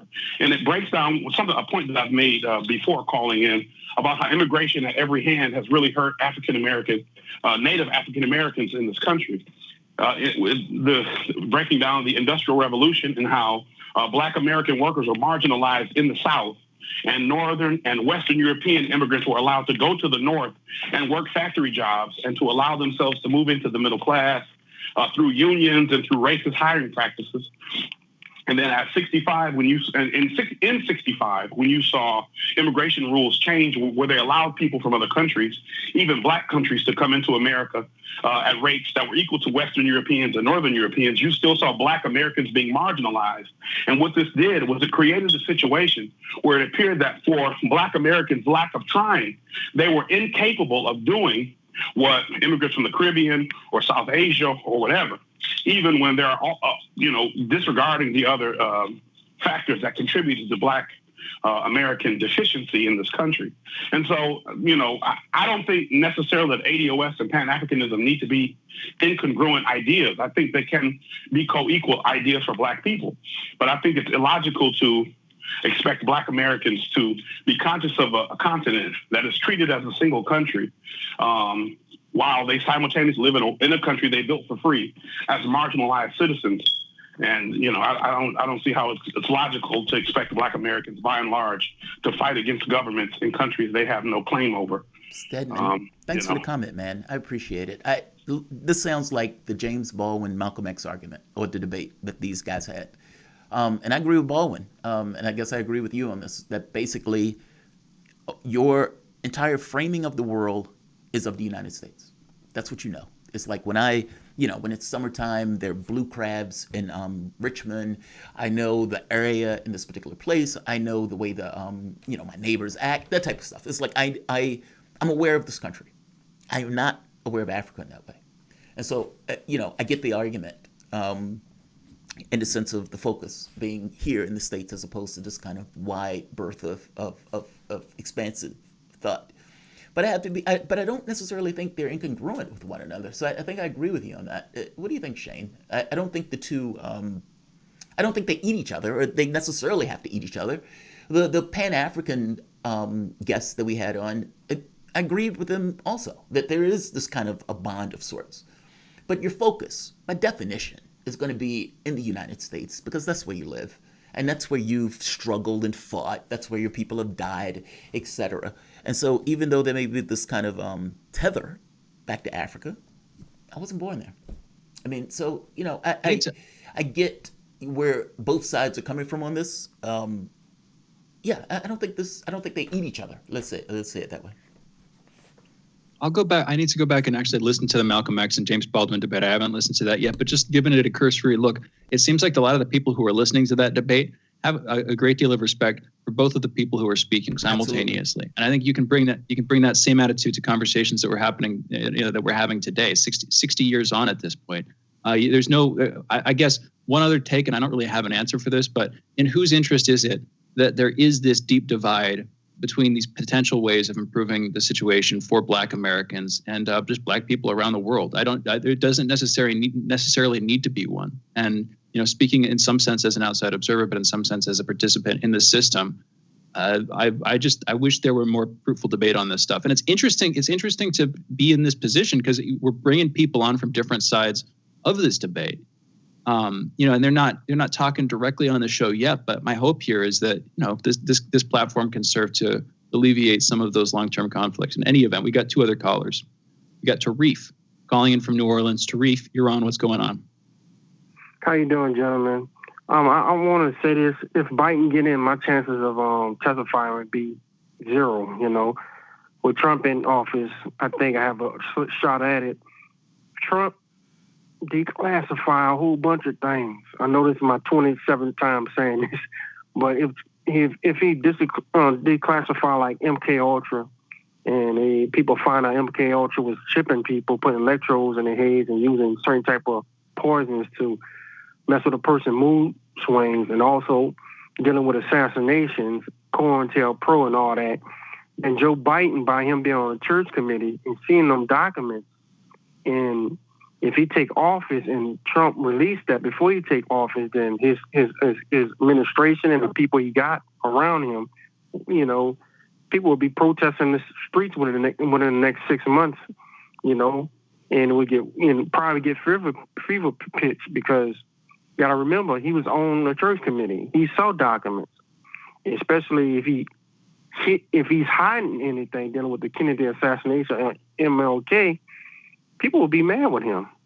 So the best thing for Trump to do for the 27th time is to declassify not just the Russian gate. It's not just about him. It's about us too. Declassify those assassination documents, COINTELPRO documents, and other type of documents, UFOs and MK Ultra. Just stop this deep state. Just stop it. So that's all I got to say. Tarif, thank you for the call. I just want to brief. I don't know that I think that this stuff is a little bit too old for most people for it to serve as the sort of main issue for a mass political movement. So when you're saying protest, there probably would be, but it'd probably be just a few dozen people. I don't see thousands or tens of thousands or hundreds of thousands of people getting out on the streets after revelations. But I think it's important. I think certainly for the matter of historical record, for establishing what actually happened. The sooner you get that stuff out, in my opinion, the better. Just literally for the facts themselves, and then yes, for people who are working on how does the intelligence community work? The problems that happened, and there were many. The CIA knew that there were threats to Kennedy's life. For instance, just talking about JFK. Why didn't they do more to stop them? What exactly was the process there? That stuff didn't really come out in the church committee, and certainly for people who are interested in that, which should be everybody. I think this stuff is objectively important to get released. We've got another caller, but Jamarl, what's your take? The gentleman, Seymour Hersh. Seymour Hersh has a book, what is it, The Dark Side of Camelot, that goes into this, how the intelligence services and whatnot were viewing Kennedy and stuff that Kennedy was doing behind the scenes, that even, fomenting the war with Cuba, the Cuban Missile Crisis, and the potential for it to end the world that was there. Some people blame Kennedy for that. So, yeah, it's fascinating. I mean, it's, Kennedy has this kind of royalty feel to it, which is, like Dark Side of Camelot. But it's interesting, to put it mildly. Look, Tariq, I would love for him to do that, to release all the docs, let it all out. Absolutely. We got one more caller, Brave, calling in from Atlanta. Brave, you're on the line. What's going on? Hey, what's going on, guys? I was actually calling in to talk. I've been trying to call in for a while now to get the comment on Ted Rollins, but the brother that called in first, I would prefer to spend my energy with that because it's directly in line with what I've been doing a deep dive on, preparing for the first episode of my podcast. Fred Hampton talked about this a long time ago. There's just clips of him talking about the people and talking about people and the education of the people being more important than anything, because he said that if the people aren't educated and politically educated, what we will turn out to have is neocolonialists. And he cited from way back then, because he spoke about how people would you'll find that people actually instead of making educated decisions in these elections and on their politics and in their life, they instead would make emotional decisions. And this is how the colonialists and the elitists would come to and keep power, therefore putting our own people in front of us as opposition. And that's what we see. Speaking as a black man, that's what we see ourselves dealing with more than anything now. So, and touching on Yvette Carnell and ADOS, she's exactly on point. Pan-Africanism is not wrong, nor do I disagree with it. As a matter of fact, I agree with it heavily in so many aspects. However, as an American descendant of slavery, I'm an American, and Yvette speaks to that specifically. We are Americans here. Brave, I hear you. We've got to go into it. We've got to close out the show. We've got to close out the week. Brave from Atlanta, thank you for the call. Thank you, engineer Andre, for engineering. Thank you, producers Cam and Raheem, for producing this show. Thank you, Jamarl Thomas, for your excellent job as a co-host. And thank you for listening. Have a great weekend, folks. We will see you again on Monday. Signing off, Fault Lines with Thomas and Stranahan. Fault Lines with Thomas and Stranahan. We are signing off for the week. Let me make sure I don't miss anyone. Great show. Really interesting conversations. The Pan-African stuff is utterly fascinating. We're going to have to get Yvette Cornell back on the show to have her to talk about this stuff. It's funny, the ADOS stuff I didn't know too much about. And one of our producers is a little bit more into it. Let's just say it that way. And just in, having the guest on the show and talking about it's like bringing up these issues that I don't really think are issues. Like, it's like sometimes the very fact of making a distinction makes the distinction. Like, the distinction wasn't there until somebody kind of made one. That's kind of the way this feels. Where it's like these two things don't feel like they need to eat each other.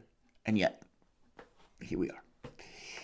I'm going to end this here. I'm going to say like, share, and subscribe. Thanks, guys. I'll see you guys later.